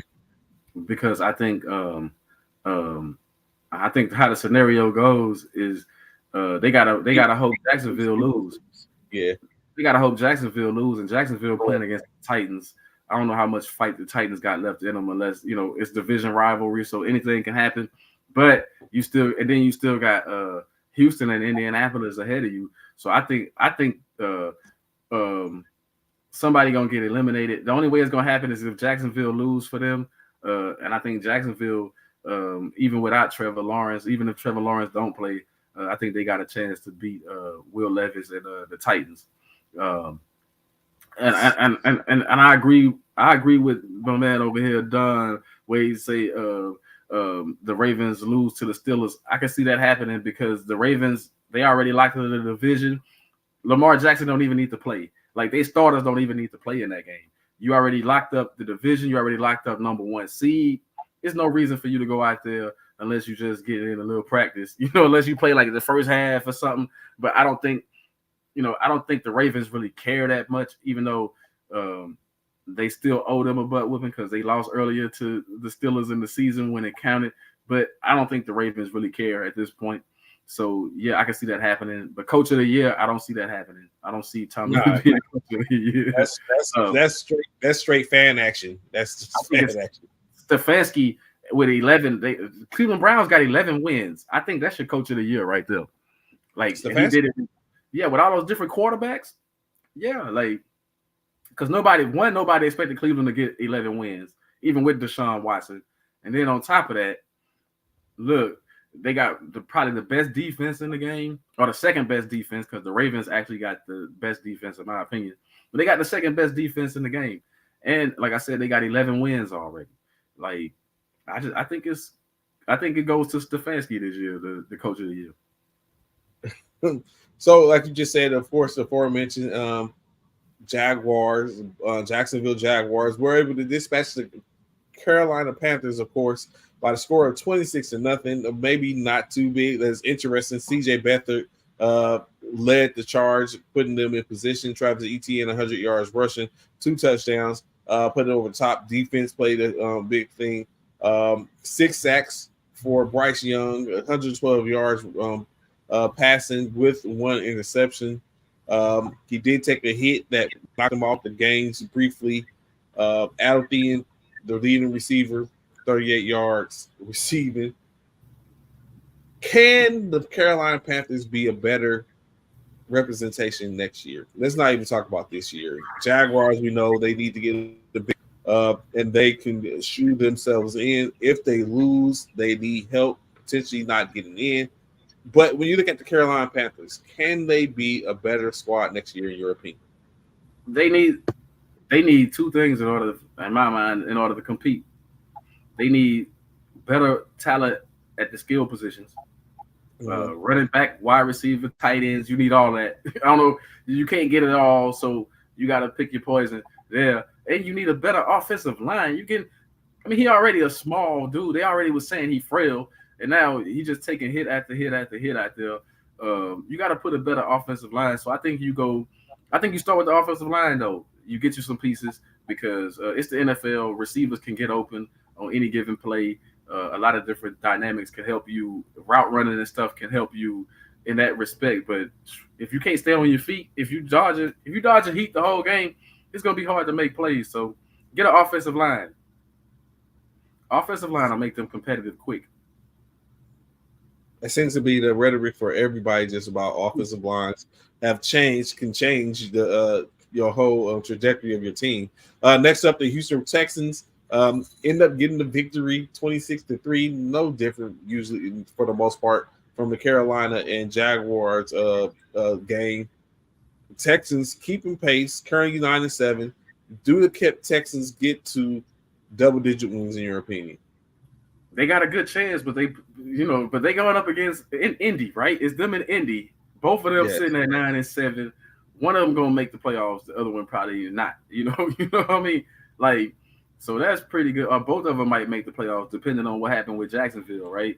So, yeah, I can see it happening, and then that might change my mind of coach of the year. Like, if DeMeco Ryans gets double-digit wins and a playoff berth in his rookie season as head coach with C.J. Stroud, I think that go your rookie of the year and your coach of the year on the same squad. So interesting enough, when you look at it, right, it seems to be a changing of the guard. We was banging the desk, Dameon Pierce in Houston, Dameon Pierce. Of course, we know injuries tend to open doors for people. And in the case of the Texans, Devin Singletary was there to kick the door in, and now he is the proverbial lead back in this sense. What do you think Lee has brought in the turnaround for the Houston Texans from where they were last year to where they are this year? Is it DeMeco, or is it a bigger than that? It's everything. It's the mentality, and I gotta say this: good for the Texans organization. Remember, I ain't liked them for a while, like how they was doing things. They look kind of, they look kind of racist from a distance. I mean, you know what I'm saying? But they've proven to be not that. Actually, they've proven to be like, it's just the wrong people. Not the whole DeMeco thing, but I think DeMeco, what he bring to the game as far as wanting to compete, and I think it's also the rest of the staff and the players. Like, I'm impressed with the players they got. Like, you didn't think Devin Singletary was gonna make that much of a difference, that much of an impact. Nico Collins, like some of these receivers that you never really even heard of, you didn't know that they was gonna have the impacts that they've been having, right? Like, so Tank So Dale, you know what these cats like, is. I think they still need to work on defense. They get a couple of more pieces on defense, and then they'll be because they struggle at stopping teams at times. So I think if you get a couple of more pieces on defense, they're gonna be a force to reckon for the next 3 or 4 years. Look like. And then when you look at the other side of the spectrum, what is up? Like Derrick Henry and DeAndre Hopkins want to play with one another, but neither one of them are looking good at this point. Do you think it's because of the quarterback play? Is the quarterback play basically the downfall in Tennessee to why their top players aren't looking top players at this point? Tennessee, man, another disappointing season for them. How they ended last year, a losing streak. They pretty much doing the same thing this year. I hate to say it, it's Vrabel. He looked like he was a better coach a few years ago than he's been the last couple of years. And he won't change his philosophy. He to me, he's stuck like Bill Belichick and Mike Tomlin. It takes you a long time to change your philosophy. It's like the game is not won anymore by running the ball 40 times. I'm sorry, you got to have a quarterback that can throw the ball. You know, you got. I mean, you can win some games like that, but you're not gonna win a bunch of games like that in the modern era. Just constantly trying to run and play solid defense because the defense is get on board. The defense is a handicap. Like penalties happen way too frequently, pass interference, flagrant, roughing the passer penalties. All that stuff is way too easy to get to make the defense your main staple, except for situational football, right? Like all the other teams understand that. Vrabel hasn't picked up on that part yet. He's still thinking he's gonna shut teams out. He's still thinking he's gonna win games 6-3 or 10-7. I mean, seriously, he still think he's gonna win games that way, and it's not. Has it happened? It's not gonna happen consistently. Of course, you have the Bengals and the Chiefs. Do you think this would have been a different game had, at minimum, at minimum, could it have been a different game? I guess we would do that. Browning, 197 yards passing in a touchdown. Patrick Mahomes, 245 in a touchdown, 2 sacks, 6 sacks for Browning. Kansas City defense was checked in. Pacheco, 130 yards carrying the ball. At this point, Atlas Herrera is a fourth goal. Rashee Rice, has Patrick Mahomes found his go-to receiver? Until he started dropping passes. Until he dropped a pass in a meaningful game, the playoffs coming up. I don't trust those dudes at wide receiver for the Chiefs. I don't trust them at all. Like they defense gonna have to keep doing what they doing in order for them to win games. Because that offense, I mean, did you see what was his name? MVS, the Valdes Scanlon or whatever. Valdes Scanlon or whatever his name is. Did you see him drop the passes and all nonchalant about it, but just tapping himself, yeah, my back? It's like, dude, if I'm Patrick Mahomes, if I could throw my helmet at you, I'll hit you with my helmet. Like, for real. You got to be frustrated at this point. Like, catch something, right? Like, maybe you'll catch the helmet coming at your head or something. I'm just saying, like, these dudes ain't catching, and they going to make a championship caliber squad like look like a early exit in the playoffs for the way they playing. And I don't think for Cincinnati, it's the same thing with me for Cincinnati being eliminated. I know you ain't got Joe Burrow, but what was Joe Burrow gonna do when y'all can't block?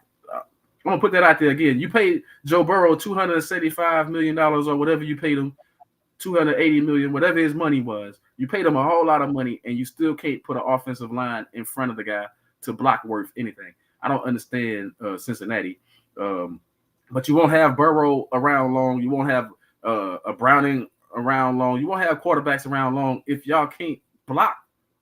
Like, come on, man. Like, block Cincinnati for real. And it's been the last. What's their coach name? Zach Taylor or whatever. It's been since Burrow has been there. You have not had an offensive line. True that. Burrow comes back next year, we get a chance to see it, so they have an opportunity to try to do something before he gets back under center.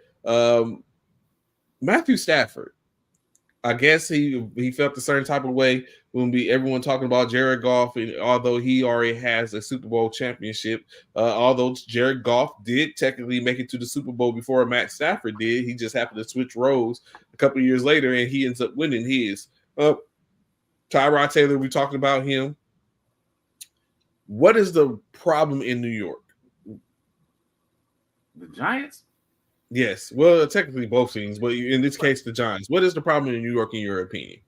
They gambled on the wrong thing. They should have paid Saquon and not paid Daniel Jones. I mean, to be honest, like you paid Daniel Jones prematurely. And then it showed that you shouldn't have paid him. Like some certain things working. Is like he injured. Like you can't say that. Oh, you can't predict the injury. But my point being is, you probably shouldn't have paid that guy the money. I know he didn't get big money like the rest of them, but y'all paid him a full bag, knowing that he was handicapped in certain respects as far as being, like he don't read the field well. If you take away his legs, one while they was calling him Danny Dimes. I don't know why, because he don't throw the most accurate ball or nothing. So I don't even know what y'all paid him for, other than y'all made the playoffs one year. That's one thing. The other thing is, their problem is collectively they don't have enough offensively in my mind, other than Saquon Barkley, right? If you don't have a quarterback that can make the plays, I mean, I know Slayton's stepping up as a wide receiver and doing what he can, but other than that, Waller was hurt a lot of the times, and even when he played, he underperformed. I mean, defensively, they look like they can be all right too, but they was just missing a couple of key pieces. I think their defense will be fine, but on the offensive side of the ball, get you a quarterback and more players at the skill position other than Saquon. Do you think Tyrod Taylor at the quarterback position could be beneficial if they were to get receivers and more skill players? Well, he'll be going into his 14th year. I think you got to go a little younger than Tyrod. I mean, Tyrod and a good backup, because like Tyrod live on the injured list too. So you got to have somebody, a good backup. And if you're going to have to go that route with a good backup, no, you might as well get somebody that you trust more health wise. Okay. Are you finally ready to relent and name Puka Nacua as the rookie of the year, offensive rookie? I just told you, if CJ Stroud win this weekend, he is rookie of the year, people, hands down. Hands down. If they get, what, I was even going too hard to say Laporta will finish ahead of CJ Stroud. No way. The young man only threw like 3 interceptions or something on the season. I mean, he got better. He got less interceptions than the quote unquote veterans of the game and stuff like that. Like he probably got 5 interceptions on the season, if that. Like I'm just saying, his touchdown interception ratio is ridiculous. His yards per game is ridiculous, and his team is winning because of it. Like they get double-digit wins. Trey, you got to give it to CJ Stroud. Like even with him missing a couple of games, you got to give it to CJ Stroud. Where does Kyren Williams come from? Like, goodness gracious. But Kyren Williams, I think he got a chip on his shoulder the way he running. And man, McVay, congratulations to the Rams, by the way, for being in the playoffs. Like, who saw that coming? I didn't have them in the playoffs at all this year. So McVay did a good job with the squad that he got. Yeah, he did a good job. Kyren Williams probably assisted in putting me out of what would have been a championship in my fraternity's league. I have to settle for playing in a third place game.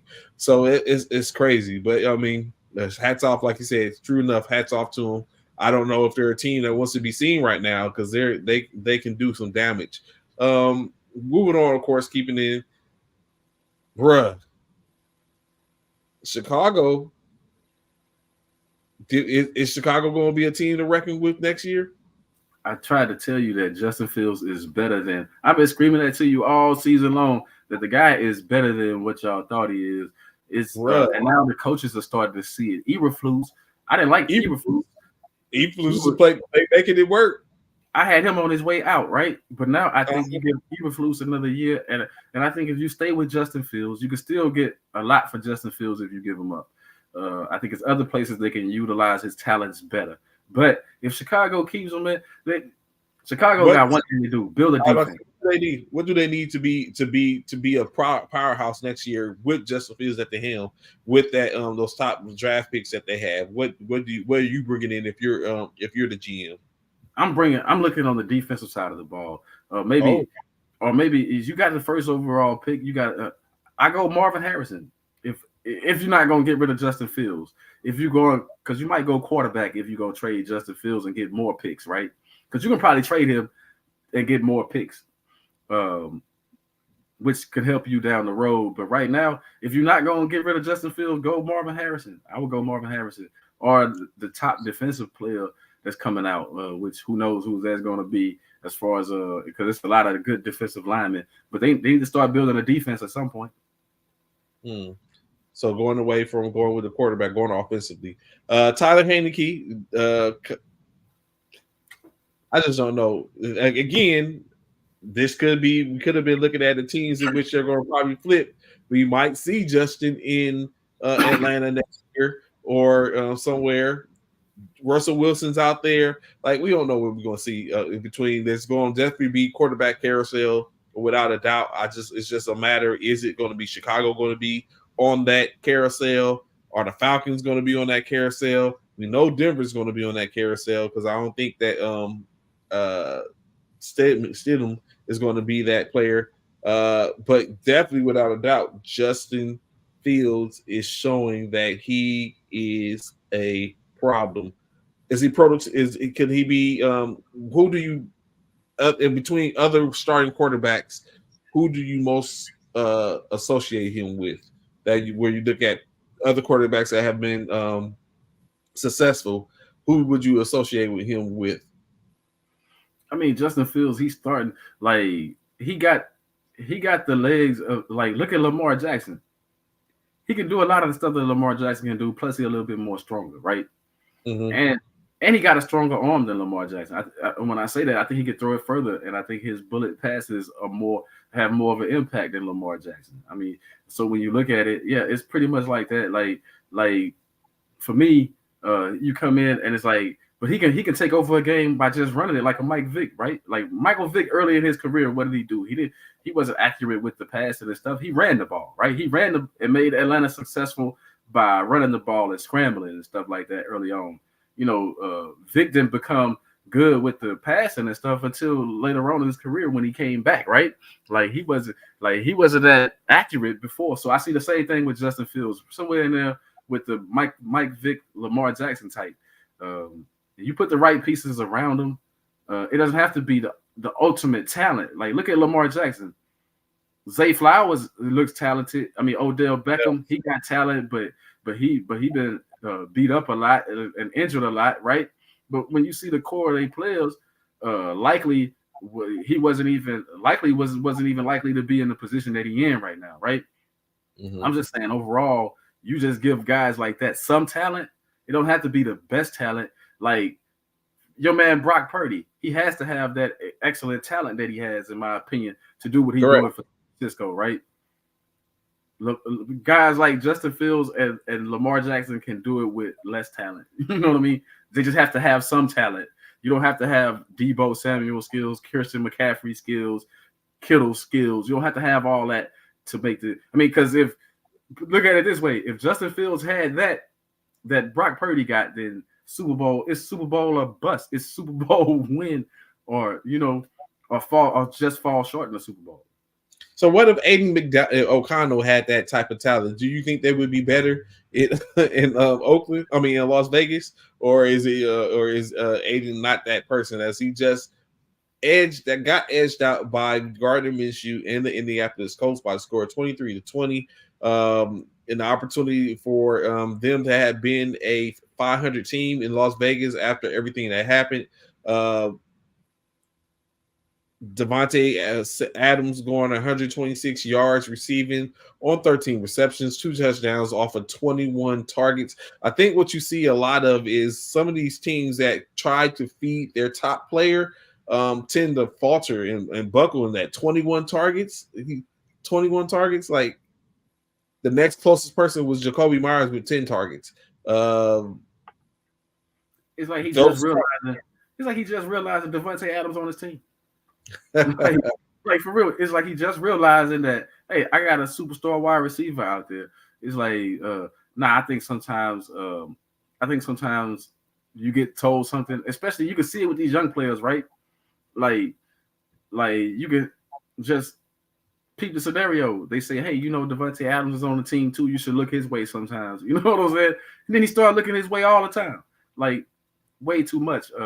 I seen it happen with the veterans. Like I was saying, like Matthew Stafford does that all the time with Cooper Kupp. Like he'll force it to Cooper Kupp. I think sometimes McVay just got to tell him, hey man, you got other receivers on the team.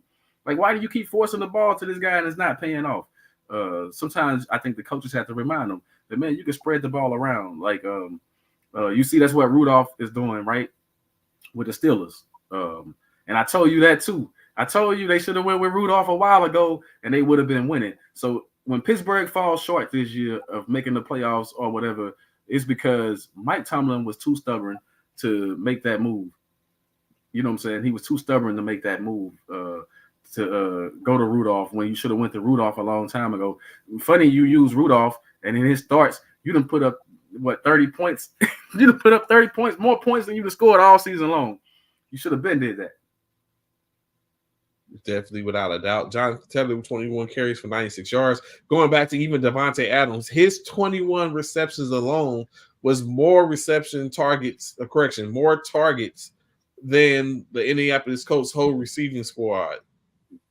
They had 20 receptions compared to 21 targets from Devontae Adams compared to 20 targets to the whole Indianapolis receiving corps. Over the course of the game. That's crazy. I guess it shows with the 23-20 victory for the Las Vegas Raiders. Loss for the Las Vegas Raiders.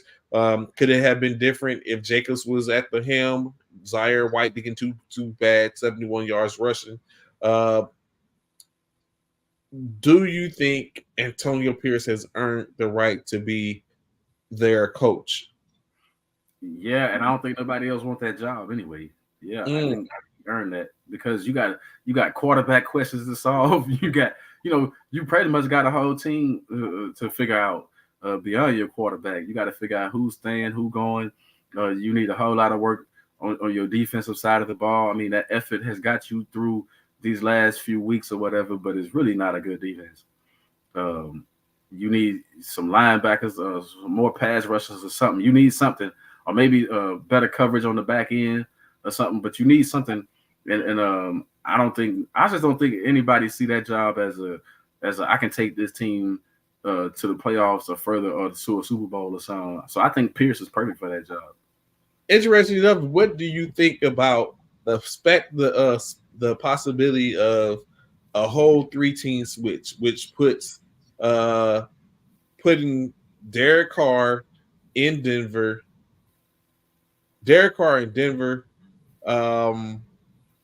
Russell Wilson in Las Vegas, and Jimmy Garoppolo in New Orleans? What do you think? Would that change the trajectory of those organizations? I tell you what, if Sean Payton had all these problems with Russell Wilson, imagine what he go. You see them yelling at Russell Wilson on the sideline. Imagine what he gonna do to Derek Carr. I mean, I don't think that's a good fit for Derek Carr, Denver. I think Russell Wilson, that might be a move for him with the Raiders, but are you going to have good enough players? Russ need a lot of talent around him right now. Let's face it, when he was in Seattle, he wasn't winning with the talent that they had, DK Metcalf and Lockett. I mean, they was winning some games, but they had fallen off his last couple of years there. So when you look at it, it's like Russ might be on the decline. We might have to just accept the fact. I like Russell Wilson. He's a champion. He played, man, but I'm starting to think that maybe he is on the decline of his career. I don't think it was fair to him in Denver with Sean Payton. Don't get me wrong, because I think he played better this year than he did last year. But he still wasn't like jump off the page at you or jump in your face type Russ that you expect to see, Hall of Fame type Russ or whatever. You know, I haven't seen that guy in the last 2-3 years. Mm. So interesting enough, going back in, keeping pace. Just as someone said, I seen a quote, but Baker Mayfield is going to Baker Mayfield. Of course, falling back down to earth, Baker Mayfield back.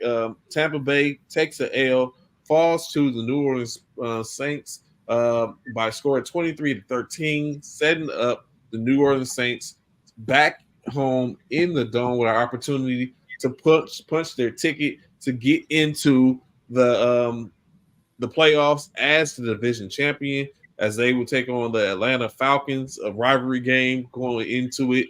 Derek Carr, 197 yards passing for 2 touchdowns, just like once. Baker Mayfield, 309 passing yards with 2 touchdowns, but of course 2 interceptions in the case. Alvin Kamara toted the rock 10 times for 45 yards. Jamal Williams, 19 for 58. Rashad White for the Tampa Bay Buccaneers, 42 carries off of 11 carries off 42 yards.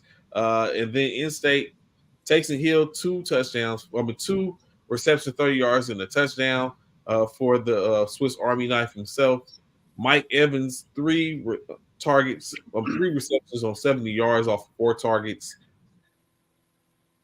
Do we or will we finally get what it was said, New Orleans winning the division? Do you see that in their cards, or does the Atlanta Falcons thwart that, and then we see a different outcome for the NFC South? No, from my understanding, I thought the way I understood it was that the Bucs still got the inside track, and all the Bucs got to do is win in this day division, and they playing against the Carolina Panthers. So, luckily for you, Baker Mayfield, you're playing against the Carolina Panthers. The division is yours. The division is yours. No matter what the Saints do, I think the Saints was gonna beat the Falcons and give themselves a shot. They're gonna give themselves a shot, but I think, just because of the competition that the Bucs playing against, the Bucs won that division by default this year.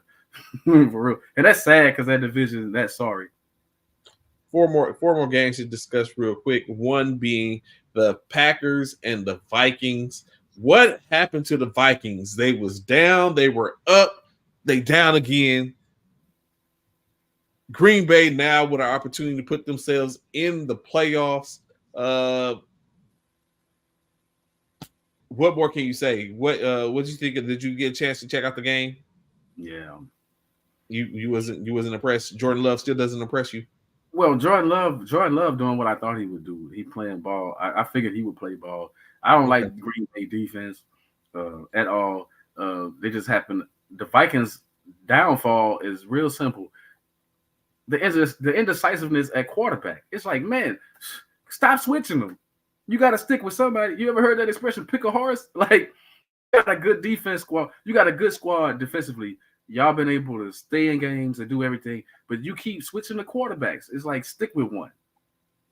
Just stick with one. Like, you never know. Like, you can't play one quarterback here and then go back to the next quarterback. I mean, I ain't understand that. Like, you should have started Mullins at the gate or whatever his name is at the gate if you're gonna play. Instead of I think it goes back to what we were saying, right? Or what I tend to say. You can't have a mediocre quarterback and exceptional wide receivers. It just doesn't work. The mediocrity of a quarterback in which you have Nick Mullins, in this case, Jaron Hall. You take in consideration they had Kirk Cousins, they had it's on the tip of my tongue. Like there's another team with four quarterbacks on the year, but unfortunately their fortunes wasn't the same as Cleveland's. And so when you look at it, it is what it is. They had a good run. It's now seemingly over. But they do have an opportunity to sit up and trip up Green Bay and stop Green Bay from getting into the playoffs just as well, as Green Bay currently is looking down that barrel and doing it without without a go-to receiver. Like it's basically be all over the place. Bo Melton, Dromio Dobbs, Jaden Reed, Watkins. Like you don't know who is the person in Green Bay. Do you think that's a benefit or the hindrance? No, I think it's great when you spreading the ball around. Like you see, that's more effective. Over the course of a season when you got multiple, like when you got multiple receivers and multiple weapons you can go to. Look, it's working out great for the Detroit Lions. Like it's working out real for the Detroit Lions. And so at this point, one thing you do know, Aaron Jones, it seems like he's back as their running back. For a second, I was thinking to myself, like, I think Aaron Jones is done. The couple of injuries this year, but I think he's going to be victorious and get back into it where we see him back yet next year, probably even better, especially if they're able to put a couple of more pieces around Jordan Love. So we'll see how that comes. But of course, they were victorious 33-10 over the Minnesota Vikings, dropping the Vikings to 7-9 on the year, eliminating them from playoff contention. And now, of course, Green Bay has asserted themselves in the discussion. So we'll see how that ends up playing out. Additionally, another game that went on the where was it? The Chargers and the Broncos. I mean, this one may not be worth speaking of, but just for the sake of the conversation, Easton Stick, Jarrett Stidham, in-state Broncos was victorious now at 8-8, but of course already lost their opportunity to get into the playoffs. Is Jarrett Stidham the quarterback next year, or do you think they will be looking for a replacement for him as well, and him going back to the number 2 quarterback? They'll be looking for a quarterback. We know Denver got owners that are aggressive now. So you see all the money that they paid Russell Wilson to bring him over. You see all the money that they paid Sean Payton to get him to come coach. I think they go. I wouldn't be surprised if they made a move and made a trade to try to get as high of a draft pick as they can to draft one of these quarterbacks coming out. Do you think that speaking of it, do you think that Coach Payton is the reason for the debacle of Russell Wilson? Went to the owners, went to the GM and stated that this is not my quarterback, and has given them what they want and presented to them, and they're going with that plan? Yeah, I think we've seen it all year long. Sean Payton didn't want this guy, so I don't think he had to go to upper management to let them see that. I think they can see that just from all the actions on the sidelines, the actions, the in-game action. I think they've seen that already. And then his post-game comments about this guy, man, and then his pre-game comments, all that stuff played a factor into the fact that he just didn't like Russell Wilson. And I don't think Russell Wilson really had he had a chance because he was on the field, but I don't think he really had a fair chance in Sean Payton's mind. I think Sean already knew we overpaying for this guy. I got to get him out of here. So, of course, in-state 49ers, number 1 seed throughout the conference, throughout the playoffs. Everything goes through Levi. I almost said Candlestick. Everything goes through Levi going for 27-10 victory over the Washington Commanders. Christian McCaffrey, 14 carries for 64 yards. Elijah Mitchell reemerged, 17 carries, 80 yards, and a touchdown. In a game in where San Francisco took care of business, got the number 1 seed in the division, and will decide to sit Christian McCaffrey next week for the last game of the season. Do you think they should sit the other players, being Brock Purdy, Sam Debo, and all the rest of them? You think everyone should sit? Well, I think Brock, you should. I think that Brock should play at least the first half. Okay. Excuse me. I think he needs the reps. If you're confident in him, though, you can sit him. But McCaffrey is much needed rest. It's much needed because he's gonna go hard in the paint in the playoffs. But I like the way you said that too. How comfortable. See, pay attention, people. See how comfortable he was when he said, "Oh, it's got to go through Levi." That's what I'm hoping for. As a Cowboy fan, that's what I'm hoping for. I'm hoping we got to come to Levi to beat y'all, like for real. Like, actually, Hey, I see this scenario right here happening. Oh, goodness. I see y'all losing in the divisional round at home, and that'll be the first game for y'all. The first game y'all play. I can see that happening because of that right there. You see how, you know what I'm saying? See how confident you said that? It's like, hold up, yeah. Actually, I can see us getting the number 2 seed. Mm-hmm.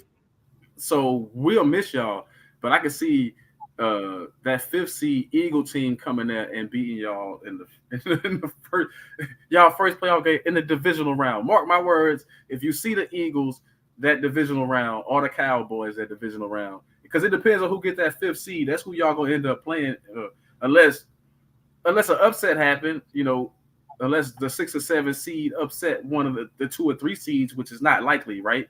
I'm just going off the scenario that the 5th seed can beat the Tampa Bay Buccaneers, whether it's the Cowboys or the Eagles, and that's you're gonna get the lower seed. 2 and 3 gonna end up playing each other, and then 1 and 5. And I think that whoever in that 5th spot is gonna come there and beat y'all in your own house. And it's only gonna be because it's not because y'all not a good team. I'm going back to the whole thing. It's gonna be because you see what your coach does in big games. He makes some of the craziest calls and some of the craziest game plans. If I'm his players, I'm like, come on, man. I don't even want to execute half of this stuff. Why are we doing that? I mean, when he could play so simple, turn around, get a ball to McCaffrey, screen pass to McCaffrey, short pass to Deebo Samuels. He don't even have to do all the trick stuff that he does, but he comes out trying to outsmart guys, and that's gonna be y'all fault again. Your coach is your Achilles heel. I would like to see him give Sam Darnold repetition. So I'm hoping that Sam Darnold gets to start or even get some playing time. Because, just for that exact reason, like last year, what was the damning situation is that Brock Purdy went out and we didn't have a capable quarterback. Not to mention that quarterback was out as well, and they had to bring Purdy back in to hand the ball off. So being that type of stuff happens, I like to see Sam Darnold with a full in a divisional game against a division foe that is trying to make sure they get into the playoffs and who could be a potential. I'd like to see Sam Darnold against that player. Again, so I want to see him with some repetition because don't play Brock. Already sitting out Christian McCaffrey. Go ahead and let Elijah Mitchell be the bell cow. Give maybe Brandon and Deebo a little burn, Kittle a little burn, and then we got plenty of people to sit up and come in and play, and then go from there. Continue to let the defenses play until the game is in hand, and then let it go. Go ahead and pull the defense and start to let some of the other people get a little more burn and rest it up. Go in because we're going to get an early rest, a jump on the early rest because we're going to be down a week, and then come back and get back to it and face whoever we got at home. And we realize like we're sleeping in our own beds throughout the playoffs. We're in our own beds throughout the playoffs. We ain't got to go on the road. All we got to do is sit back and watch. And when you lose, all you got to do is grab your stuff out the locker and head to the house. You ain't got to worry about it. Just saying, you at home already. Yeah. So the game that affords you guys the opportunity to be number 2 in the division, of course, the Arizona Cardinals took care of business versus the Philadelphia Eagles. I know Bishop was going erratic. I seen his posts and stuff like that. And then I didn't see other Eagles fans. Like all that stuff, I ain't see Tanya. Although I did see, she said she didn't get a chance to catch the game. But I ain't see Steve. I ain't see Steven. I ain't see all these others Eagles fans pop out of nowhere to say anything this past weekend. Kyler Murray took care of business, knocking him off. James Conner, 128 yards rushing on the evening. What do you think is going wrong with Philadelphia? What has put them in this situation? Although Jones did eat, but go ahead. You said the Eagles are struggling. They're just struggling right now. Like teams go through it, right? Like in a 17-game season, teams go through it. Like they struggling. Like they was able to win all them ugly games early on. And now that they done start losing some of them games, a bunch of people that jumped off their bandwagon. They still gonna be a tough team in the playoffs though. Like they ain't gonna be no easy out. It's just that for me, it's just that Jalen Hurts, either he hurt or he done regressed a little bit this season. He didn't progress like we thought he was, like we thought he was gonna do. That's a big part of their problem. The other part is they don't run the ball. Last year they had like they had you up against the ropes. They can run and they can pass. This year they running game not all that. It's not all that solid this year. So that makes a difference. Like there's no threat running the ball right now. So if you know you got to pass it, then all you got to do is guard AJ Brown, because we know that Jalen Hurts in his progressions, he's slow to get to the second and third reads. It look like, or the third and fourth reads, I should say. He's slow to look at the other side of the field. He's staring at one side of the field most of the time. So yeah, he don't look at the whole field like he should. So you're starting to see their weaknesses. Mm-hmm. So that being said, of course, currently 5 of the 7 seeds are locked up in the NFC in the NFC division. Currently still in the hunt. The Buccaneers and the Packers is currently still in the hunt. 69% chance from ESPN. NFL's next gen stats. 69% chance of the Buccaneers to get in the playoffs, and then a 60% chance for the Packers to get in the playoffs for the most part. Still on the bubble, the Saints, the Vikings, the Falcons, and the Seahawks. So the expectation is in the Packers and the Buccaneers might be the last 2 teams, which we'll talk about what will put them in for the most part. On the AFC, of course, 3 slots remain. That being the Jaguars, Bills, and Colts possibly getting in. Jaguars with the highest, the Bills with the highest percentage, a 94% chance of getting in. All they have to do is win for the most part. The Jaguars, we still look at them still on the outside looking in.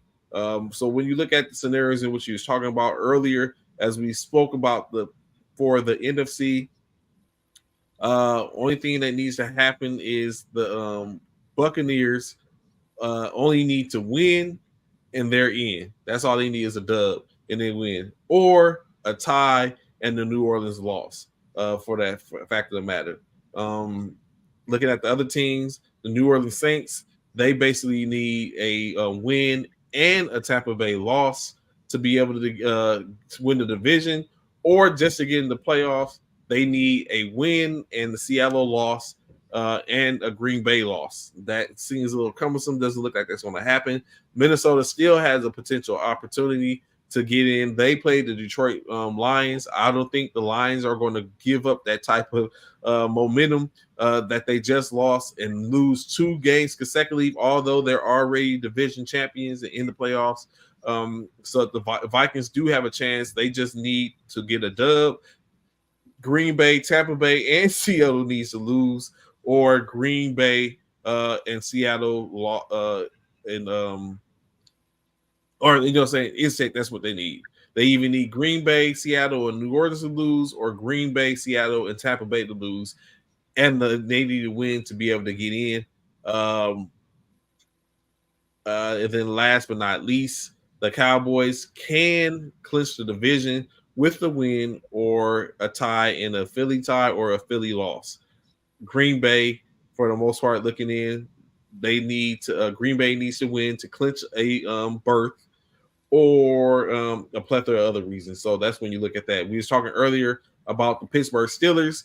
They need, in order to clinch a playoff berth, they need a dub and a Buffalo loss, or a W and a Jacksonville loss or tie, a win and a Houston plus a Houston and Indianapolis tie, or they can tie with a loss to Jacksonville and Houston. One of those 2 teams winning, they'll be victorious. So a lot for each of these teams to potentially get in. Jacksonville just needs a W for them to be able to clinch the division, and they need even a tie and a loss for Pittsburgh, or a Pittsburgh loss and Denver loss for them to clinch the playoff berth. So a lot of stuff is on the line come this weekend. Houston could get in with a win to clinch the playoff berth. They can, to clinch the division, they need a a win and a loss from Jacksonville, or just a win and a tie, or a tie and a loss from Jacksonville and Pittsburgh for them to be able to get into the division, for them to be able to get into the playoffs. So a lot is on the line when it comes down to it. And we'll see, of course, we'll be back later this week to talk about, see who gets the dub, who's winning, all that type of stuff. But I ask you this right quick, Slip. Who's your top 5 in the NFL right now? In the NFL, my top 5 teams? Yes, sir. I'm looking at the Baltimore Ravens. You got to put them up there. I got to go with the San Francisco. I got to go with San Francisco 49ers because they doing all right. And then I got to go with my Dallas Cowboys. I got to go with I'm gonna go with the Eagles, and I'm gonna also have to go with I hate to say it, but I got to go with the Lions at this point.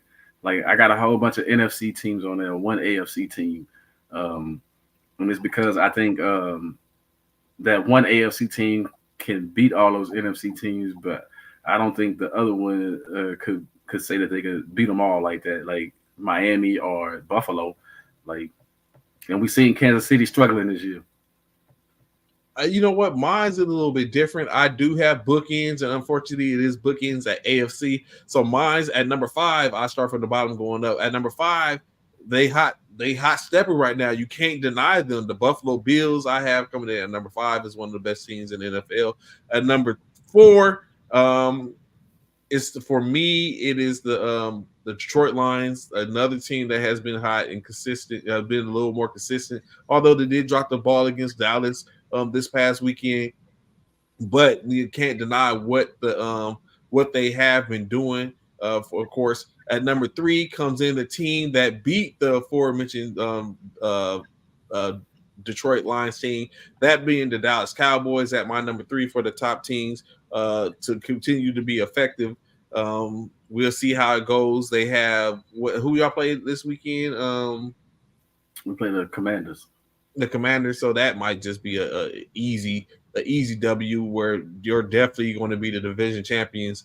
Although the on the road record isn't that great, and there's something for y'all to lose at this point. But I know you're perfectly fine with either or scenario, even the division champions or the 5th seed, because you believe you're going to play the Tampa Bay Buccaneers or the New Orleans Saints. Of course, my number 2 is my beloved 49ers. Bang, bang, Niner gang. I just have to keep it real and understand that, you know what I'm saying,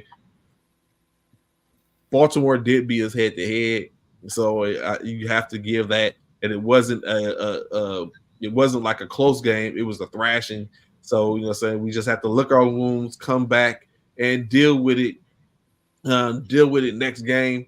You know what I'm saying, at this point, on paper, it looks like that's what the Super Bowl is going to be. The last time we played the Baltimore Ravens in the Super Bowl, the lights went out and we made a comeback. And then for some reason, the play call kept going to Crabtree with Randy Moss on our roster. I still don't get that to the day of this. That was in 2012.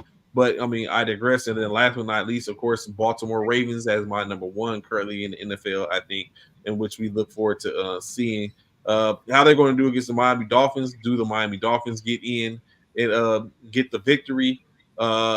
Or does the Baltimore Ravens continue on 14-win season on to bigger and better things in a first-round bye going forward?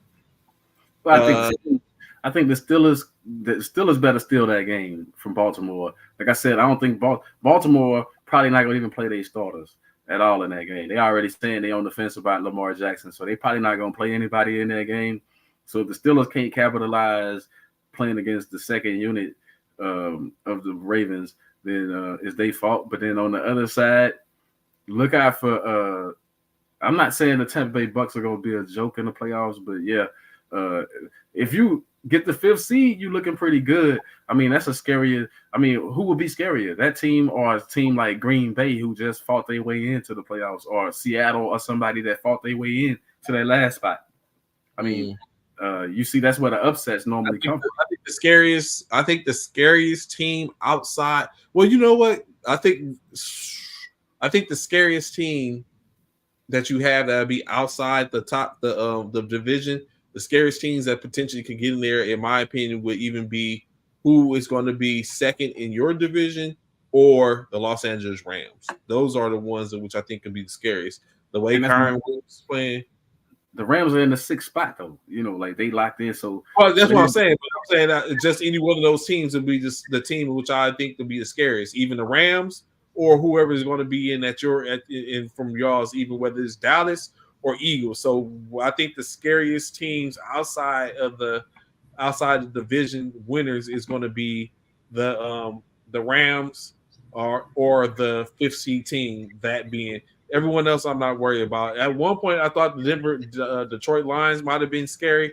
I don't know so far. Without them, I mean, at the number 2 seed, that gives them an opportunity. I don't want to go play in Ford Field for the most part. But when you look at it, it's 3 places, and I would think that no one would go play at this point.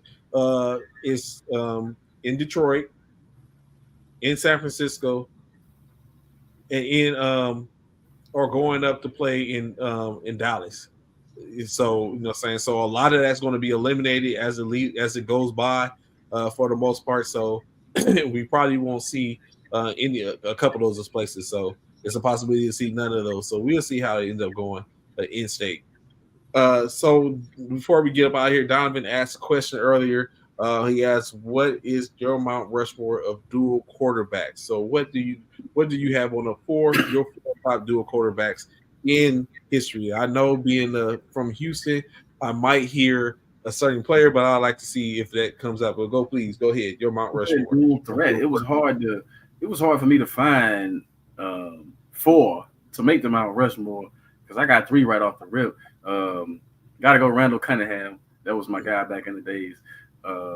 Michael Vick, I liked him a whole lot, and Steve Young was my dude as far as he was tough. He was super tough.